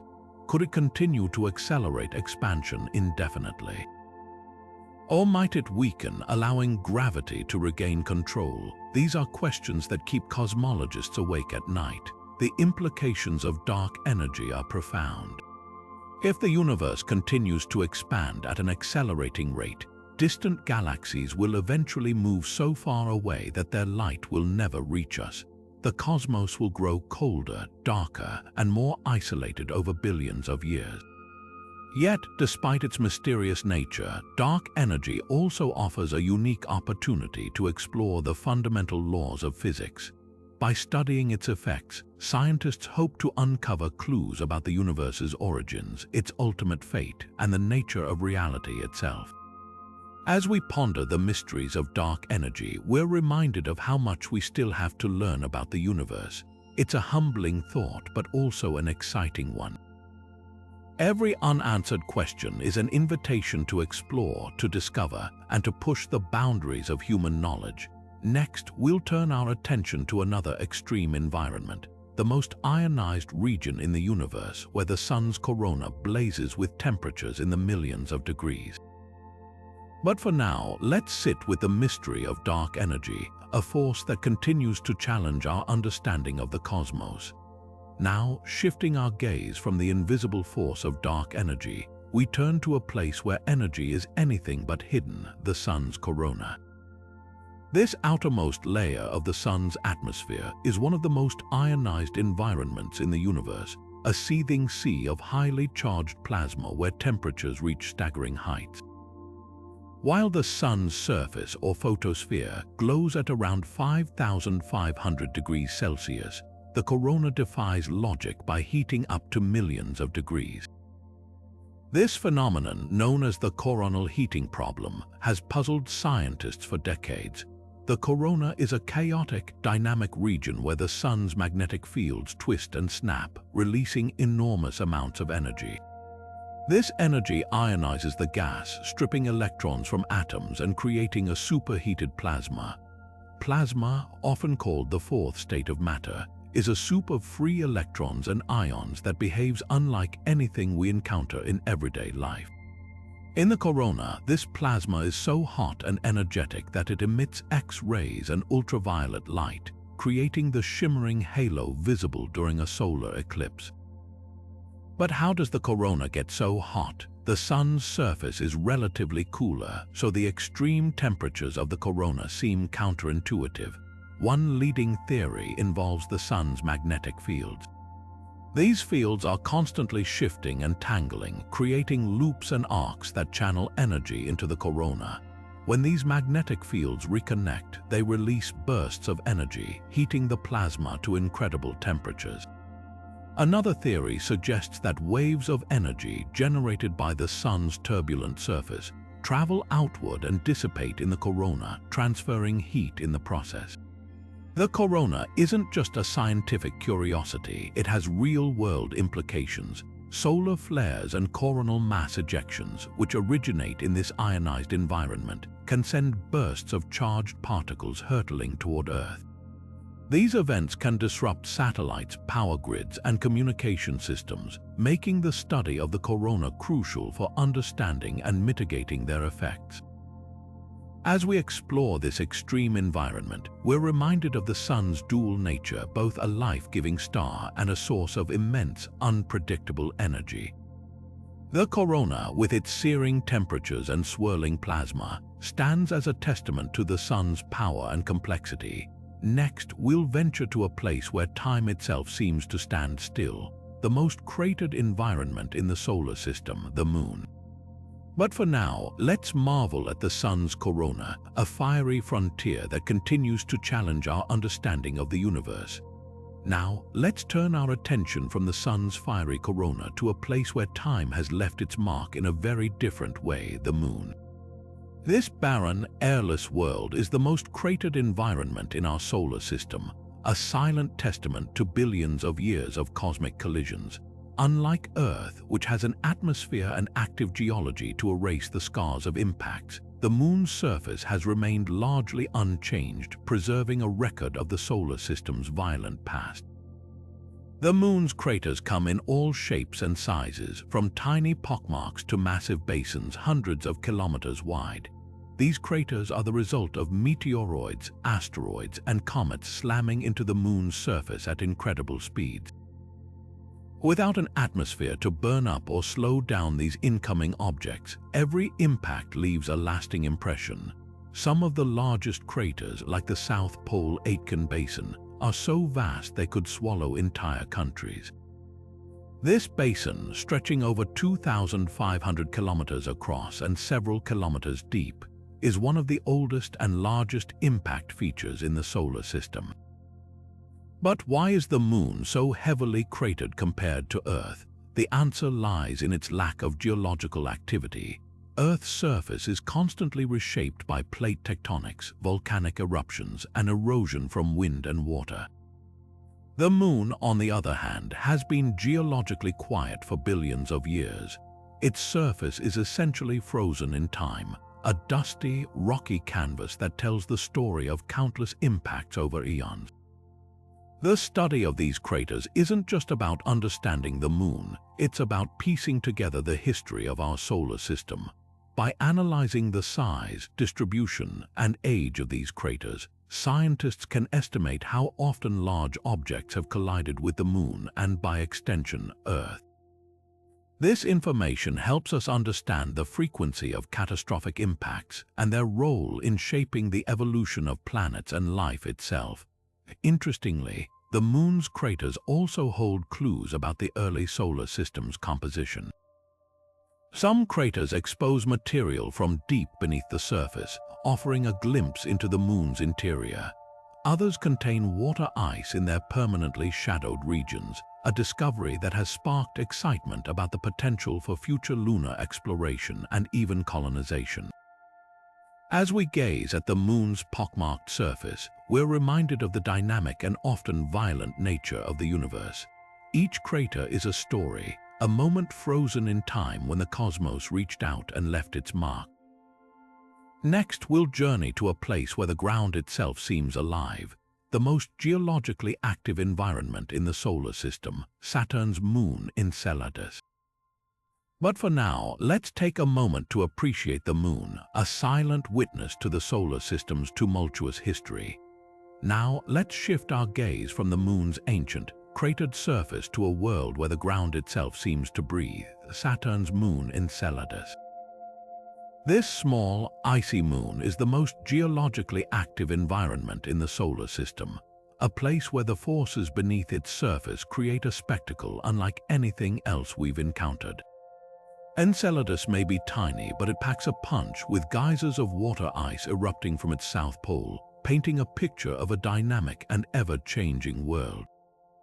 What makes Enceladus so unique is its incredible tectonic activity. Unlike the Moon, which has been geologically quiet for billions of years, Enceladus is alive with movement. Beneath its icy crust lies a global ocean of liquid water, kept warm by the gravitational tug of Saturn. This tidal heating causes the Moon's icy shell to crack and shift, creating massive fractures known as tiger stripes. These tiger stripes are the source of Enceladus's famous geysers, which shoot plumes of water ice and vapor hundreds of kilometers into space. These geysers are more than just a stunning visual. They're a window into the Moon's hidden ocean. Scientists have detected organic molecules, salts, and even hydrogen gas in the plumes, suggesting that Enceladus's ocean could have the right conditions to support life. The presence of hydrothermal vents on the ocean floor, similar to those found on Earth, adds to the excitement. These vents could provide the energy and nutrients needed for microbial life to thrive, making Enceladus one of the most promising places to search for extraterrestrial life in our solar system. But how does this icy moon sustain such intense geological activity? The answer lies in its relationship with Saturn. As Enceladus orbits the gas giant, Saturn's immense gravity stretches and compresses the moon, generating heat through friction. This heat keeps the subsurface ocean from freezing and drives the tectonic activity that powers the geysers. It's a delicate balance, but one that has persisted for millions, if not billions, of years. Enceladus's geysers also play a surprising role in Saturn's system. The material they eject contributes to one of Saturn's rings, the E-ring, which is made up of tiny ice particles. This means that Enceladus isn't just a passive moon, it's an active participant in shaping its environment, constantly replenishing the ring with fresh material. As we marvel at Enceladus's icy eruptions, we're reminded of the incredible diversity of worlds in our solar system. From the moon's ancient craters to Enceladus's dynamic geysers, each environment tells a unique story about the forces that shape our universe. Next, we'll explore a world where carbon reigns supreme, a place where the building blocks of life take center stage. But for now, let's take a moment to appreciate Enceladus, a moon that defies expectations and challenges our understanding of what's possible in the cosmos. Now, let's journey from the icy geysers of Enceladus to a realm where carbon takes center stage, a place where the very building blocks of life dominate the landscape. Imagine a world where diamonds might litter the ground and graphite forms the bedrock. This is the realm of carbon planets, hypothetical worlds where carbon is more abundant than oxygen, creating environments unlike anything we've seen in our solar system. Carbon planets are thought to form in star systems with a high ratio of carbon to oxygen.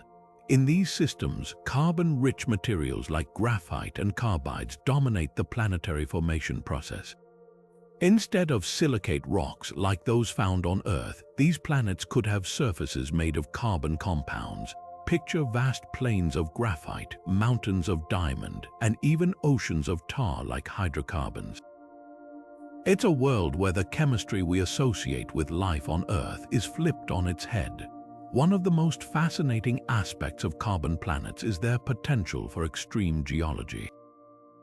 On Earth, silicon and oxygen form the backbone of our rocky crust, but on a carbon planet, carbon would take that role. This could lead to unique geological features, such as diamond-rich mountain ranges or even carbon-based volcanoes. The intense pressure deep within these planets might also create layers of diamond in their interiors, making them literal treasure troves of precious gems. But what would the atmosphere of a carbon planet look like? Instead of the nitrogen and oxygen mix we breathe, these worlds might have thick atmospheres filled with carbon monoxide, methane, and other carbon-based gases. The skies could be hazy, with organic molecules forming complex compounds that rain down as hydrocarbons. It's a far cry from the clear blue skies of Earth, but it's a reminder of how diverse planetary environments can be. The idea of carbon planets isn't just science fiction, it's grounded in our understanding of planetary formation.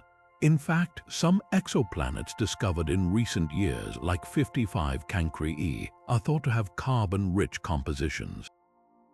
While we haven't confirmed the existence of a true carbon planet yet, the possibility opens up exciting questions about the variety of worlds that might exist in the universe. As we ponder these carbon-rich worlds, we're reminded of the incredible diversity of planetary environments. From the icy geysers of Enceladus to the diamond-studded landscapes of carbon planets, each world tells a unique story about the forces that shape our universe. Next, we'll explore a place where oxygen takes the spotlight, creating an environment that's both familiar and alien. But for now, let's marvel at the idea of a world where carbon reigns supreme, challenging our understanding of what a planet can be. Now, let's shift our gaze from the carbon-dominated landscapes to a world where oxygen takes center stage, creating an environment that feels both familiar and alien. Imagine a planet where the air is so rich in oxygen that it makes Earth's atmosphere seem almost sparse by comparison. This is the realm of oxygen-rich exoplanets, worlds where oxygen levels far exceed anything we've experienced on our own planet. On Earth, oxygen makes up about 21% of our atmosphere, a balance that supports life as we know it. But on these oxygen-rich exoplanets, oxygen could dominate the atmosphere, potentially making up more than 50% or even higher. Such high concentrations of oxygen would create an environment that's both fascinating and extreme. For instance, the increased oxygen levels could lead to more intense and widespread combustion. Fires on these planets might burn hotter and faster, reshaping the landscape in dramatic ways. But how do these oxygen-rich atmospheres form? One possibility is that these planets are home to an abundance of photosynthetic life, producing oxygen at a rate far beyond what we see on Earth. Another theory suggests that geological processes, such as the breakdown of water molecules by intense ultraviolet radiation, could release vast amounts of oxygen into the atmosphere. Regardless of the source, the result is a world where oxygen is the defining feature, shaping everything from the weather to the potential for life. The skies of these planets might appear strikingly different from our own. With such high oxygen levels, the atmosphere could scatter light in unique ways, creating vibrant hues of blue or even green. Imagine looking up at a sky that glows with an otherworldly brilliance, a constant reminder of the planet's oxygen-rich nature. And while this might sound like a paradise for oxygen-breathing organisms, it's worth noting that too much oxygen can also be a challenge. High oxygen levels can be toxic to many forms of life, creating a paradox where the very element that sustains us could also pose a threat. One of the most intriguing aspects of oxygen-rich exoplanets is their potential to host life. While we often think of oxygen as a key ingredient for life, these planets challenge us to consider how life might adapt to such extreme conditions. Could organisms evolve to thrive in an oxygen-saturated environment, or would they need entirely new biochemical pathways to survive? These questions remind us of the incredible adaptability of life and the endless possibilities that exist in the universe. As we explore these oxygen-rich worlds, we're reminded of the delicate balance that makes Earth so unique. While our planet's oxygen levels are just right for us, these exoplanets show us how different life could be elsewhere in the cosmos. Next, we'll venture into a place where hydrogen dominates, shaping environments that are as mysterious as they are vast.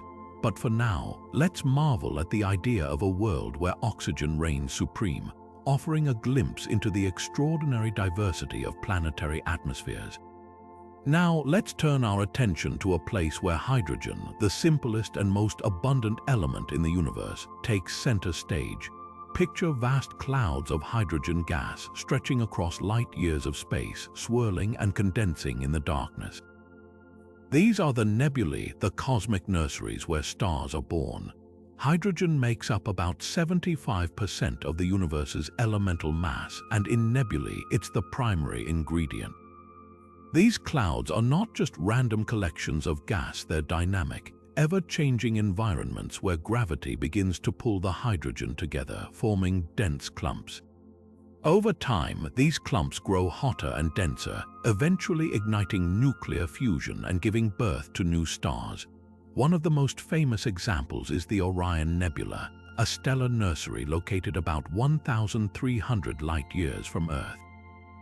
Here, hydrogen gas glows with a faint pink hue, illuminated by the light of young, energetic stars. It's a place of both beauty and chaos, where the raw materials of the universe come together to create something extraordinary. But hydrogen's role doesn't end with star formation. It's also a key player in the life cycle of stars. When stars exhaust their hydrogen fuel, they begin to fuse heavier elements, eventually exploding as supernova and scattering their remains back into space. This recycled hydrogen becomes part of new nebulae, continuing the cycle of creation and destruction that shapes the cosmos. What makes these hydrogen-rich environments so fascinating is their sheer scale and complexity. A single nebula can contain enough hydrogen to form thousands, even millions of stars. And within these clouds, the conditions are just right for the birth of not only stars but also planets, moons, and even the building blocks of life itself. As we marvel at these hydrogen-rich nebulae, we're reminded of the interconnectedness of the universe. From the simplest element comes the potential for the most complex structures, a testament to the power of hydrogen and the processes that shape our cosmos. Next, we'll explore a place where helium, hydrogen's close cousin, dominates the scene, creating environments that are as unique as they are mysterious.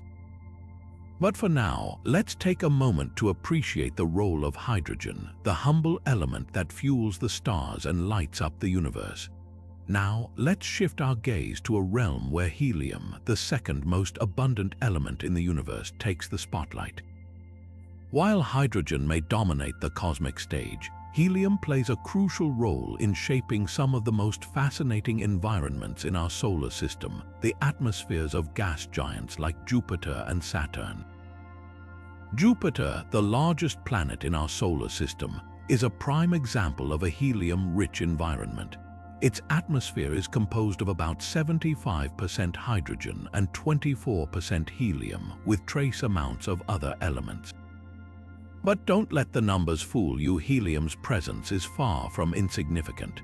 This lightweight gas, born in the hearts of stars through nuclear fusion, contributes to the planet's dynamic weather systems, including its iconic Great Red Spot, a storm larger than Earth that has raged for centuries. Saturn, with its stunning rings, is another helium-heavy world. Its atmosphere mirrors Jupiter's composition, with helium making up a significant portion. But what makes Saturn truly unique is how helium interacts with its internal structure. Deep within the planet, helium condenses into droplets and rains down through the hydrogen layers, releasing heat as it falls. This process helps explain why Saturn emits more heat than it receives from the Sun, a mystery that has puzzled scientists for decades. Helium's role in these gas giants goes beyond just their atmospheres. It influences their magnetic fields, which are among the strongest in the solar system. On Jupiter, the interaction between helium and metallic hydrogen deep within the planet generates a magnetic field so powerful it creates intense radiation belts, making the environment around the planet incredibly hostile. What's truly remarkable about these helium-rich environments is how they challenge our understanding of planetary formation and evolution. Gas giants like Jupiter and Saturn are thought to have formed from the same primordial cloud of gas and dust that gave birth to the Sun.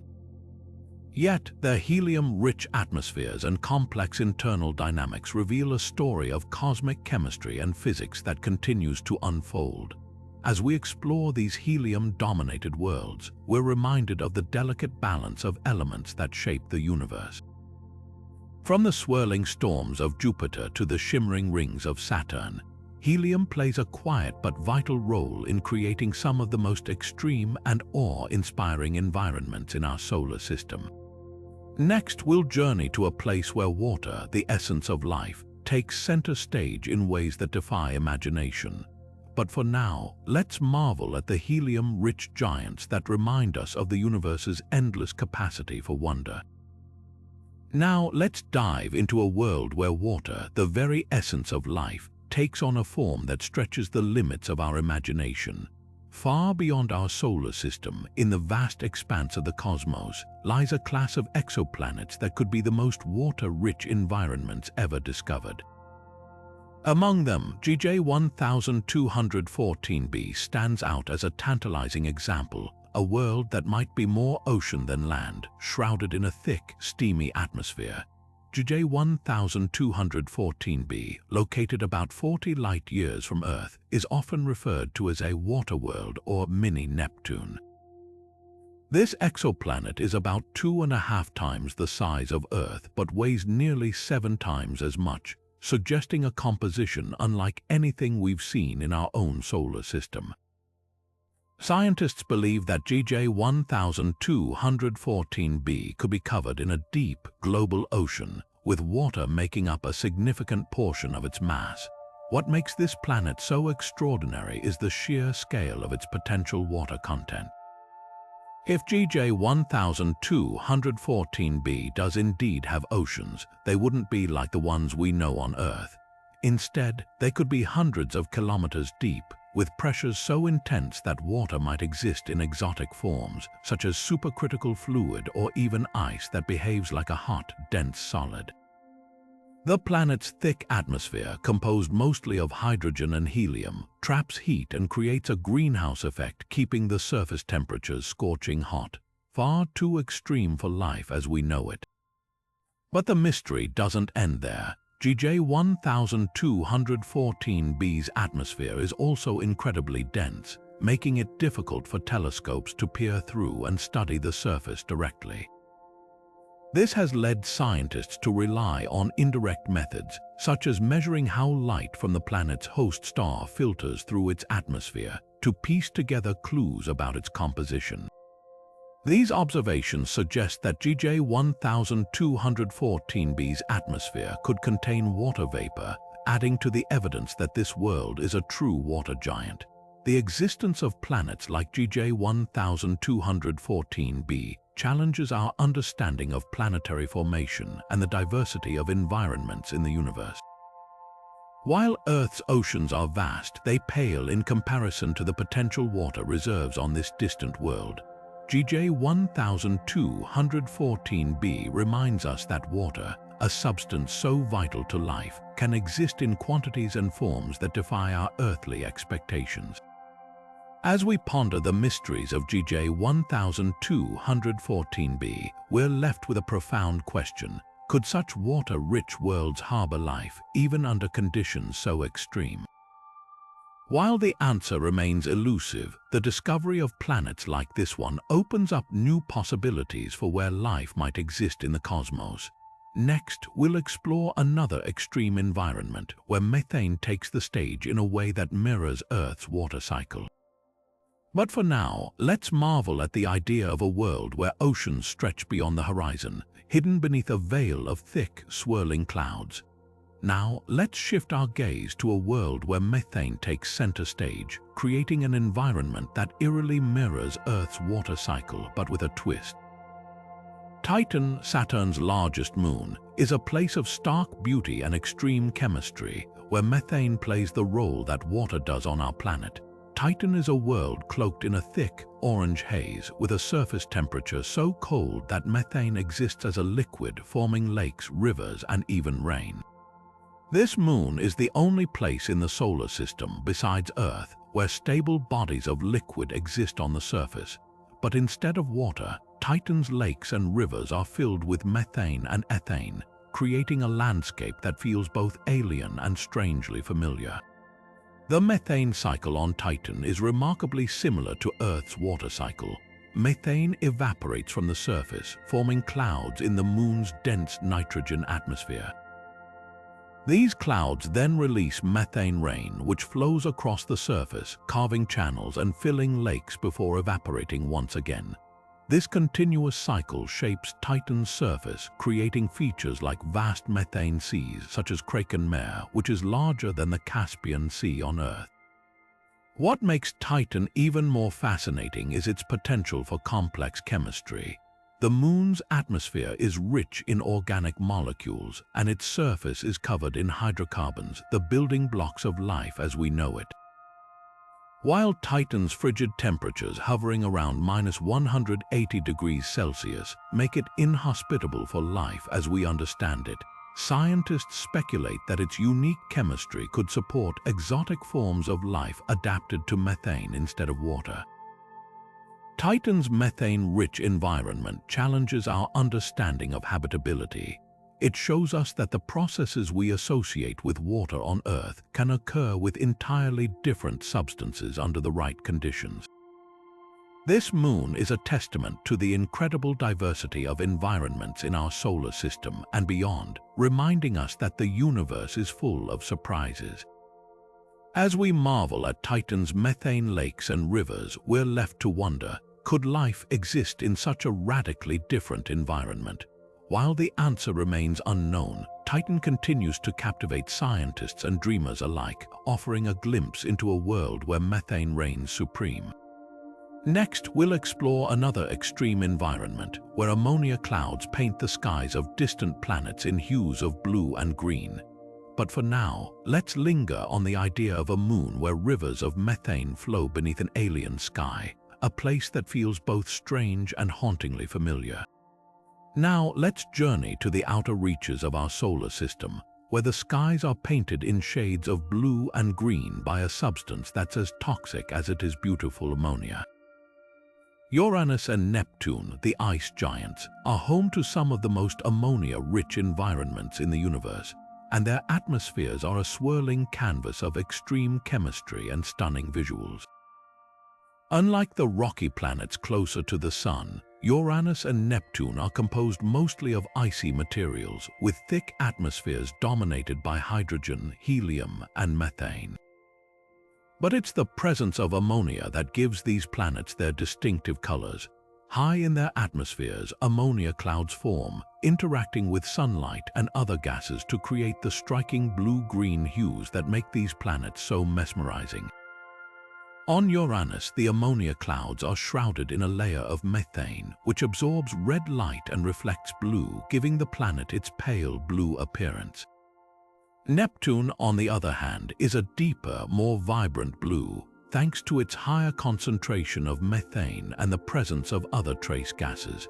But beneath these outer layers, ammonia plays a crucial role in shaping the planet's weather systems.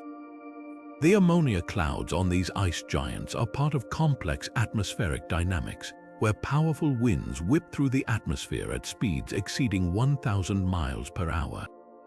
These winds create massive storms like Neptune's famous Great Dark Spot, a storm system similar to Jupiter's Great Red Spot but fueled by the unique chemistry of ammonia and methane.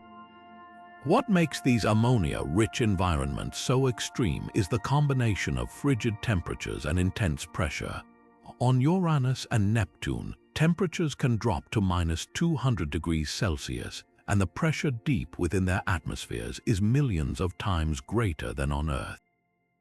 These conditions allow ammonia to exist in various forms, from icy crystals in the upper atmosphere to a supercritical fluid deeper down.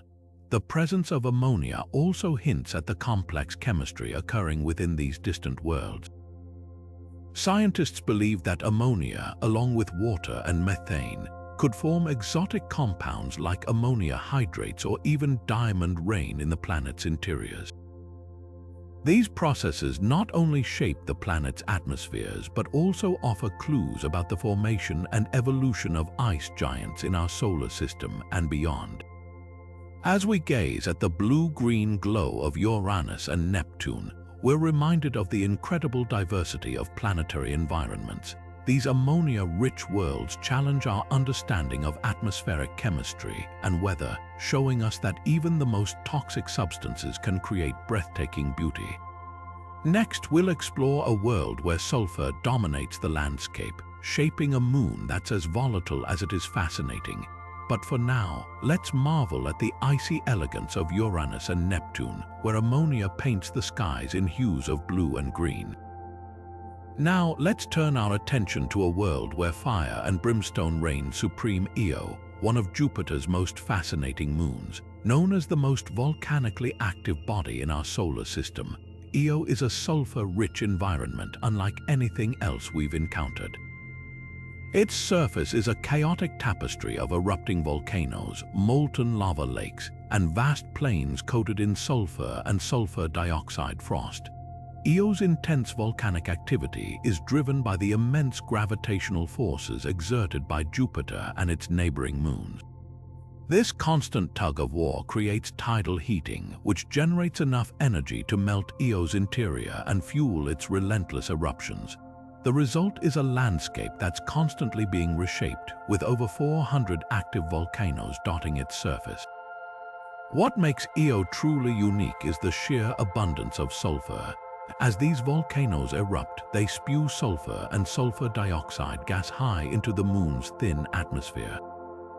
When the gas cools, it condenses into bright yellow, red, and orange deposits, giving Io its striking, almost otherworldly appearance. Some of these eruptions are so powerful that they can shoot material hundreds of kilometers into space, creating plumes that are visible from Earth-based telescopes. The sulfur-rich environment also plays a key role in shaping Io's surface. Over time, the constant volcanic activity has created vast lava flows, some of which stretch for hundreds of kilometers. These flows are often surrounded by sulfur dioxide frost, which forms when the gas freezes in the moon's frigid temperatures. The combination of molten lava and icy frost creates a surreal contrast, making Io one of the most visually dramatic places in the solar system. But Io's sulfur isn't just a surface feature, it's also a window into the moon's interior. Scientists believe that the sulfur originates from deep within Io's mantle, where it's heated and brought to the surface by volcanic activity. This process not only shapes the moon's surface but also provides clues about its internal structure and composition. As we marvel at Io's fiery landscape, we're reminded of the incredible diversity of planetary environments. From the icy elegance of Uranus and Neptune to the sulfur-soaked chaos of Io, each world offers a unique glimpse into the extremes of our universe. Next, we'll venture to a place where iron dominates the scene, shaping a planet that's as dense as it is mysterious. But for now, let's take a moment to appreciate the raw, volcanic beauty of Io, where sulfur paints the surface in vivid, fiery hues.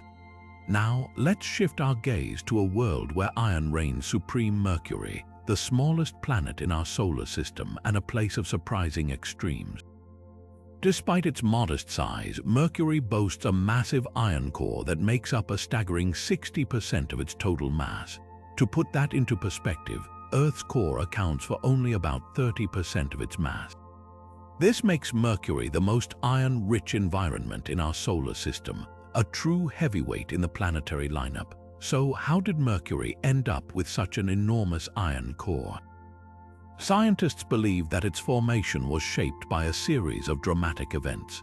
One leading theory suggests that Mercury may have once been much larger, but a colossal collision with another object stripped away much of its outer layers, leaving behind a dense, iron-rich core. Another possibility is that the intense heat of the early solar system vaporized lighter materials, leaving behind the heavier elements like iron. Whatever the cause, the result is a planet with a core so massive that it dominates its structure. This iron-rich core has some fascinating consequences for Mercury's environment. For one, it gives the planet an unusually high density, making it the second densest planet in the solar system after Earth. It also generates a magnetic field, albeit a weak one, which is rare for a planet of its size. This magnetic field, though not as strong as Earth's, helps shield Mercury from some of the solar wind's harshest effects. But Mercury's iron core doesn't just influence its interior, it also shapes its surface. The planet's surface is covered in vast plains of solidified lava, evidence of ancient volcanic activity that was likely fueled by the cooling of its iron core. These plains are punctuated by countless impact craters, some of which are hundreds of kilometers wide, a testament to Mercury's long history of collisions. Interestingly, Mercury's iron core is still cooling and contracting today, causing the planet to shrink slightly over time. This process has created unique surface features called lobate scarps, which are essentially giant cliffs formed as the planet's crust buckles under the pressure of its shrinking interior. These scarps can stretch for hundreds of kilometers and rise several kilometers high, making them some of the most dramatic geological features in the solar system. As we explore Mercury's iron-rich environment, we're reminded of the incredible diversity of planetary compositions, from the sulfur-soaked chaos of Io to the iron-dominated landscape of Mercury. Each world offers a unique window into the extremes of our universe. Next, we'll journey to a place where silicates take center stage, shaping a world that's both familiar and alien. But for now, let's marvel at Mercury, a planet where iron isn't just a feature, it's the very heart of its existence. Now, let's turn our attention to a world where silicates dominate the landscape: Earth and Mars, two rocky planets that share a common foundation but tell vastly different stories. Silicates, compounds made of silicon and oxygen, are the building blocks of their crusts, shaping everything from towering mountains to vast plains. These minerals are not just abundant, they're essential to the very structure of these planets, making them the most silicate-rich environments in our solar system. Earth's silicate-rich crust is a dynamic and ever-changing canvas. From the granite peaks of the Himalayas to the basalt flows of volcanic islands, silicates form the backbone of our planet's geology.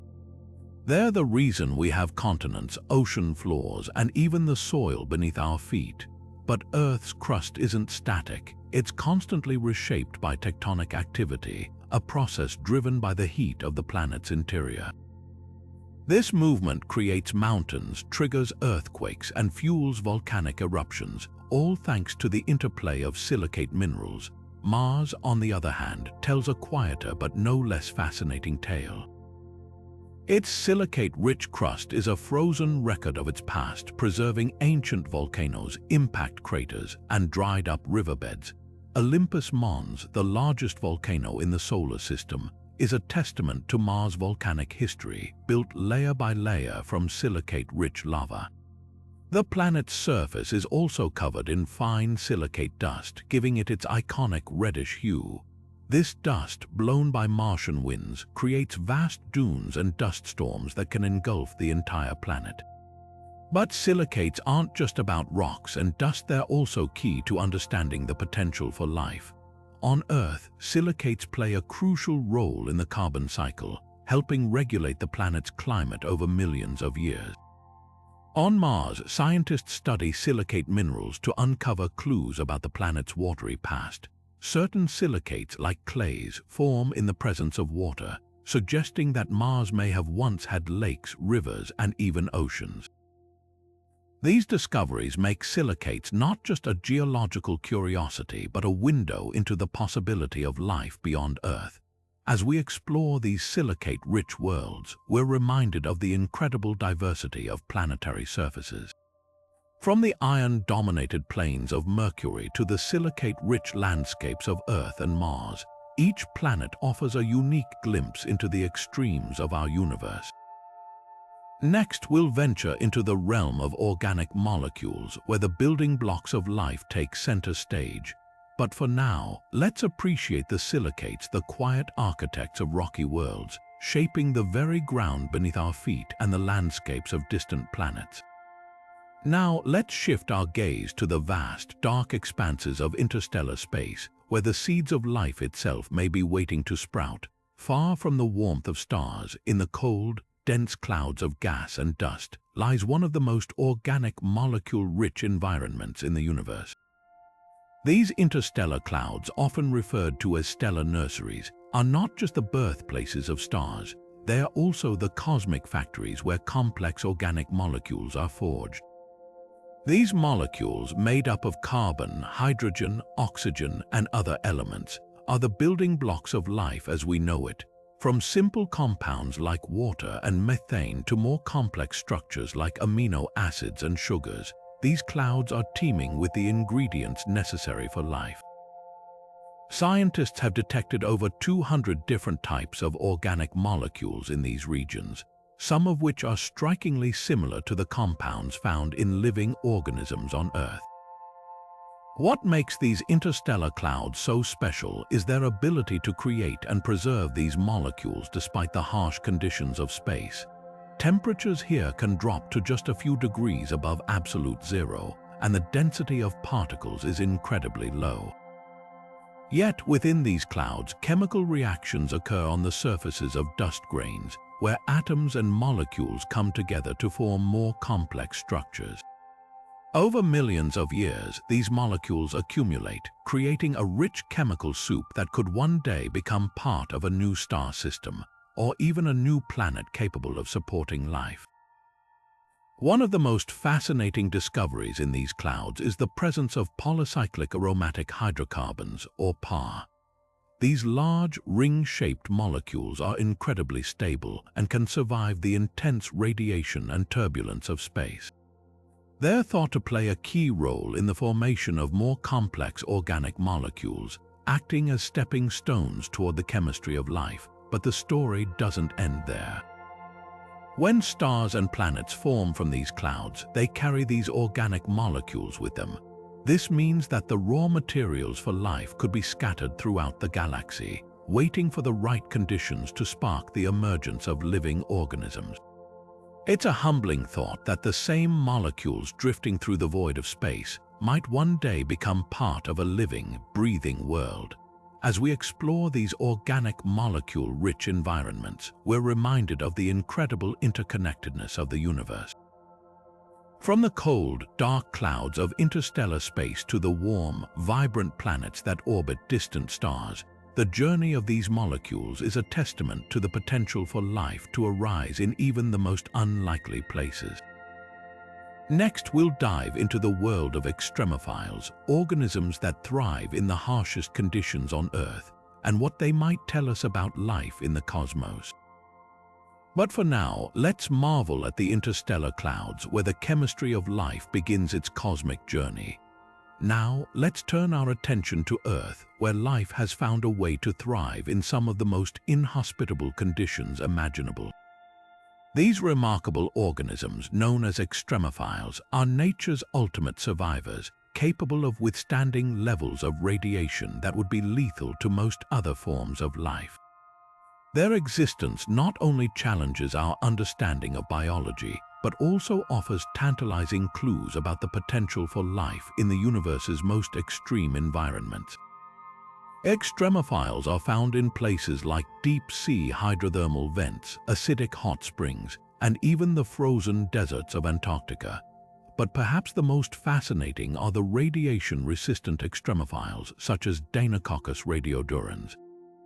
This tiny bacterium can survive doses of radiation thousands of times higher than what would kill a human.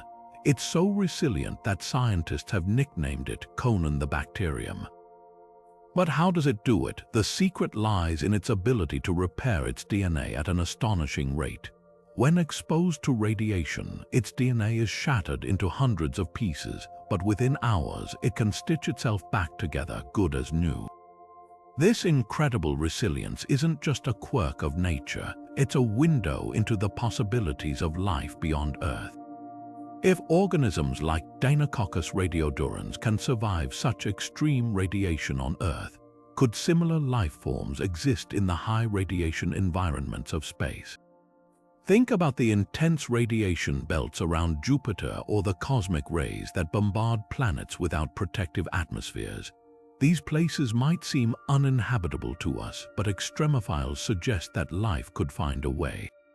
Scientists are particularly intrigued by the potential for radiation-resistant life on Mars. The planet's thin atmosphere offers little protection from solar and cosmic radiation, yet extremophiles on Earth show that life can adapt to such conditions. Some researchers even speculate that microbial life could exist beneath the Martian surface, shielded from radiation by layers of soil and rock. Similarly, The icy moons of Jupiter and Saturn, like Europa and Enceladus, are exposed to intense radiation from their host planets. Yet, their subsurface oceans might provide a safe haven for life, much like the deep, radiation-shielded environments where extremophiles thrive on Earth. The study of extremophiles doesn't just expand our understanding of life on Earth, it reshapes our search for life elsewhere in the universe. By studying these hardy organisms, we're learning that life is far more adaptable and resilient than we once thought.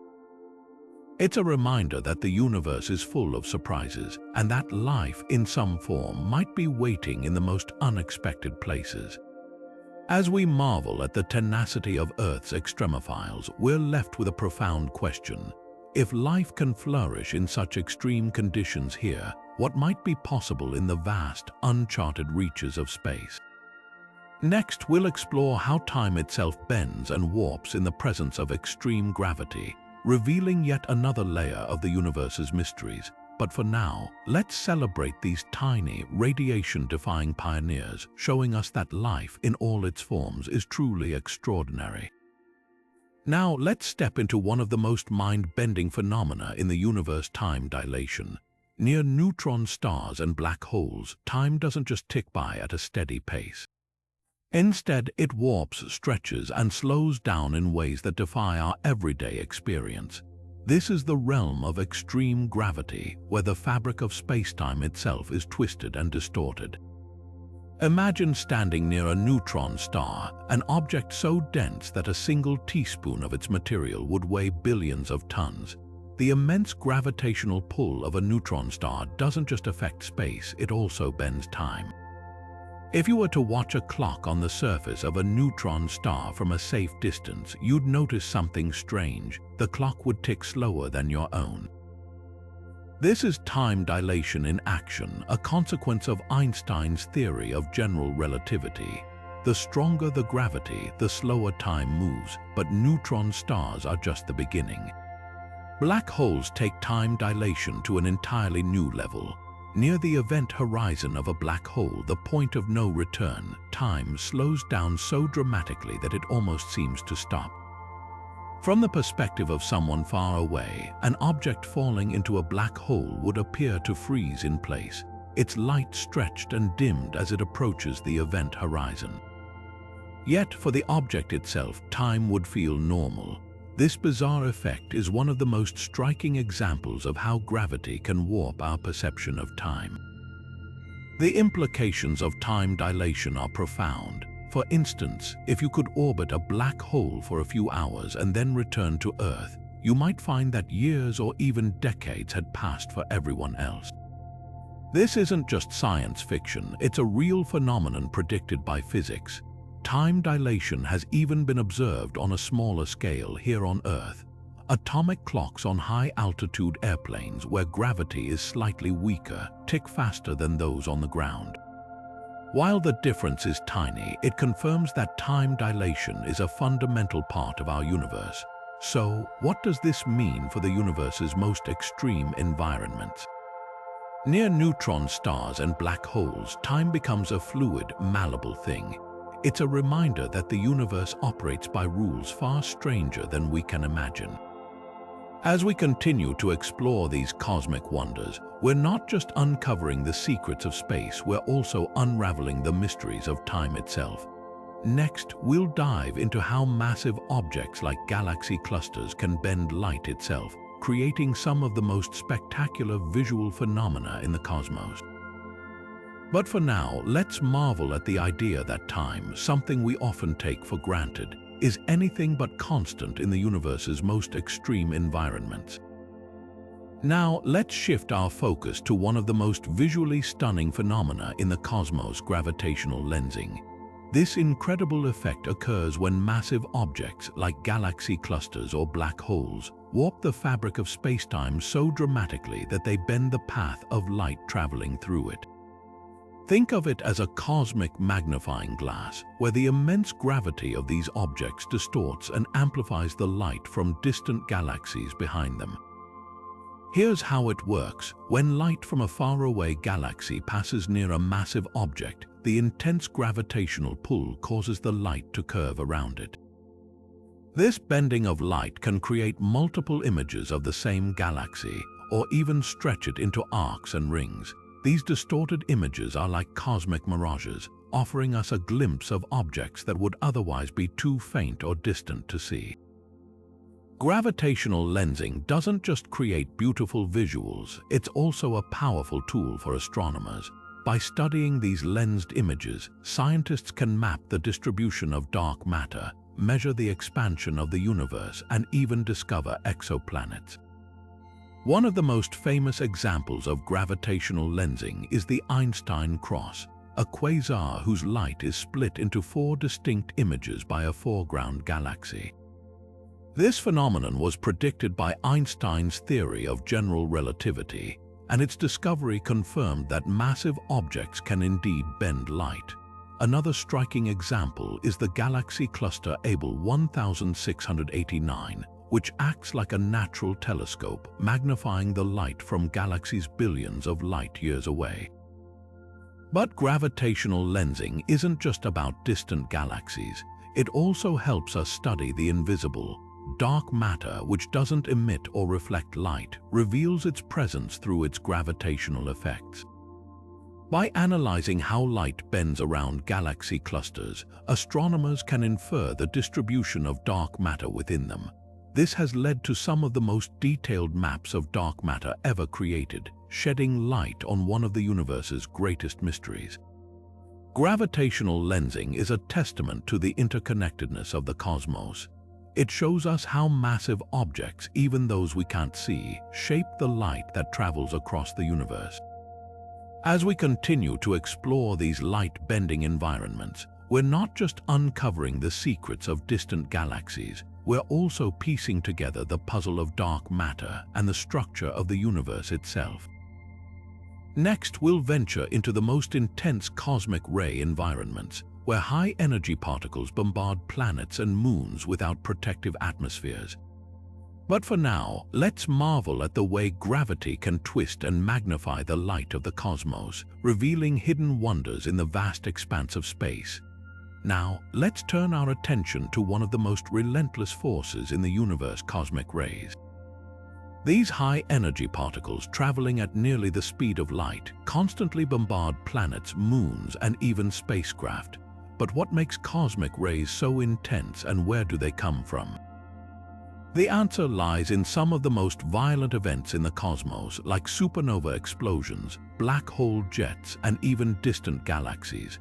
When these cosmic powerhouses unleash their energy, they send particles racing across the universe, creating a shower of radiation that can penetrate almost anything in its path.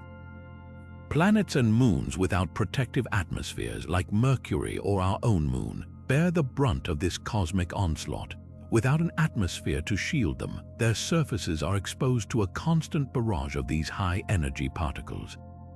This relentless bombardment can have dramatic effects, from altering the chemical composition of the surface to posing serious risks for any potential future missions. For example, astronauts on the moon would need advanced shielding to protect themselves from the harmful effects of cosmic rays, which can damage DNA and increase the risk of cancer. But cosmic rays aren't just a hazard, they're also a window into the universe's most extreme environments. By studying these particles, scientists can trace their origins back to the most energetic events in space. Some cosmic rays are thought to come from supermassive black holes at the centers of galaxies, where jets of particles are accelerated to incredible speeds. Others may originate from the remnants of supernova, where shock waves propel particles to near-light speeds. These cosmic messengers carry with them clues about the processes that shape the universe, offering insights into the nature of black holes, supernova, and even the structure of space itself. Interestingly, cosmic rays also play a role in shaping the atmospheres of planets. On Mars, for instance, the thin atmosphere offers little protection from these high-energy particles, which can strip away molecules and contribute to the planet's ongoing loss of atmosphere. This process, known as sputtering, has left Mars with a much thinner atmosphere than it likely had billions of years ago. Even Earth, with its robust magnetic field and thick atmosphere, isn't completely immune.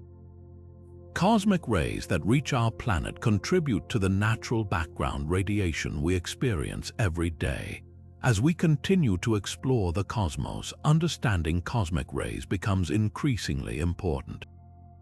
They remind us that space is far from empty. It's filled with invisible, high-energy particles that shape the environments of planets, moons, and even life itself. Next, we'll dive into the mysterious world of exotic matter and quark stars, where the very fabric of reality bends under extreme conditions. But for now, let's marvel at the power of cosmic rays, a testament to the universe's unrelenting energy and its ability to shape the worlds within it. Now, let's venture into one of the most mind-bending corners of the universe, where the rules of physics as we know them begin to unravel. Imagine a form of matter so strange, so exotic, that it challenges everything we understand about the building blocks of reality. This is the realm of strange matter and quark stars, hypothetical objects that could redefine our understanding of the cosmos. Strange matter is a theoretical form of matter made up of quarks, the fundamental particles that make up protons and neutrons. But unlike ordinary matter, strange matter contains a third type of quark, known as the strange quark, alongside the usual up and down quarks. This exotic combination could create a substance so stable and dense that it might even transform ordinary matter into strange matter upon contact. Picture a single drop of this material. It could weigh as much as a mountain, packing unimaginable density into a tiny space. Quark stars, on the other hand, are hypothetical celestial objects that could form under extreme conditions, such as the collapse of a massive star. Unlike neutron stars, which are made of tightly packed neutrons, quark stars would be composed almost entirely of quarks, existing in a state known as quark-gluon plasma. This state of matter is thought to have existed just moments after the Big Bang, when the universe was a seething, primordial soup of particles.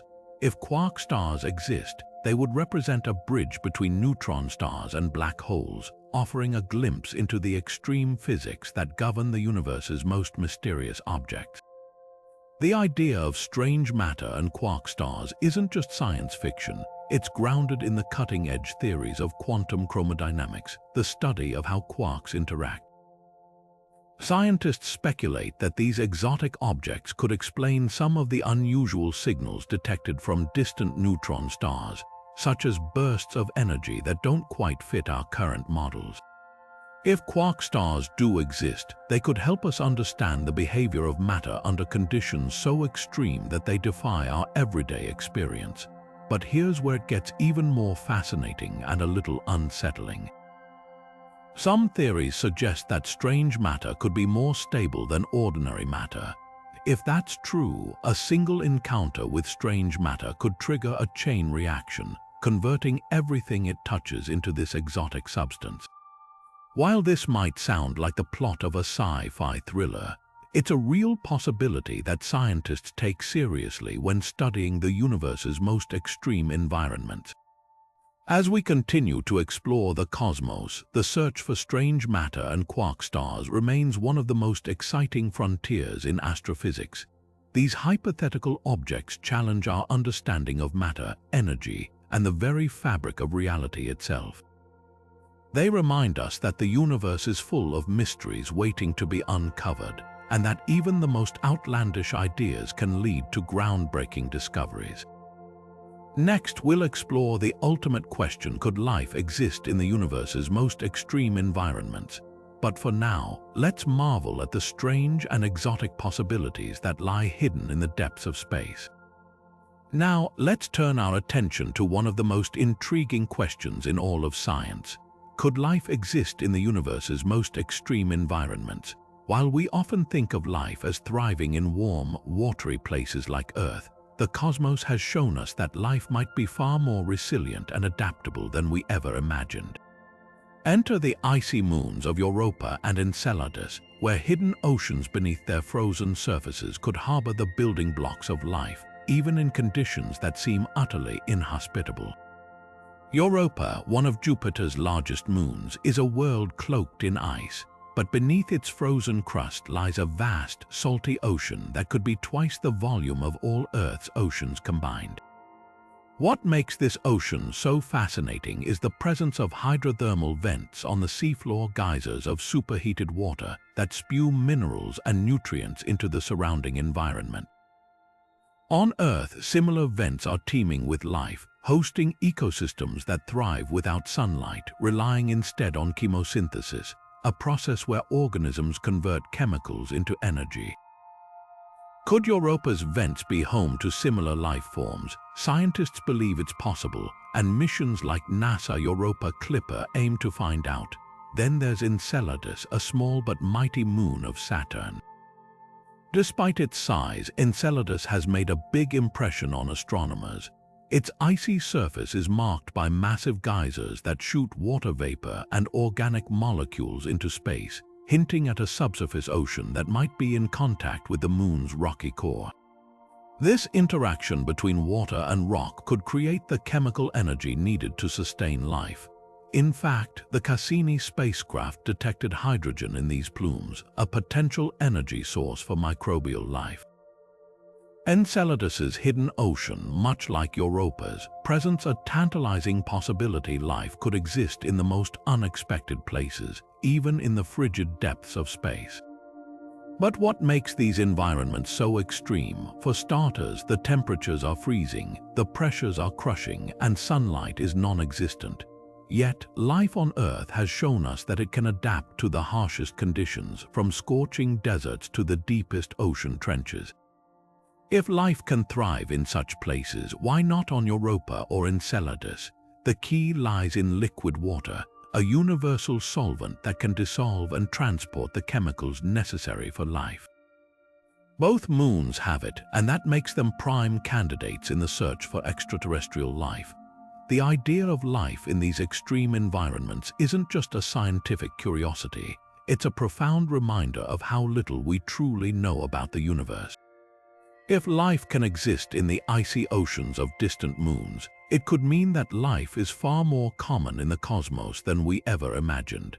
It challenges us to rethink our assumptions and expand our understanding of what it means to be alive.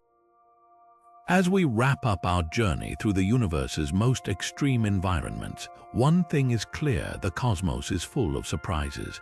From the searing heat of supernovas to the icy depths of Europa, the universe constantly pushes the boundaries of what we thought was possible.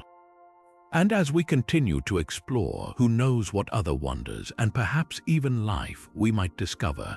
The search for answers is far from over, and the universe is waiting to reveal its secrets. As we come to the end of our journey through the universe's most extreme environments, one thing stands out: the sheer diversity and wonder of the cosmos. From the unimaginable heat of supernova explosions to the icy, hidden oceans of Europa and Enceladus, the universe is a place of endless extremes. We've explored environments where temperatures soar to millions of degrees, where gravity bends light, and where life might exist in the most unexpected corners. Each of these 50 facts reveals a universe that is far more dynamic, mysterious, and awe-inspiring than we could have ever imagined. These extreme environments challenge our understanding of what's possible.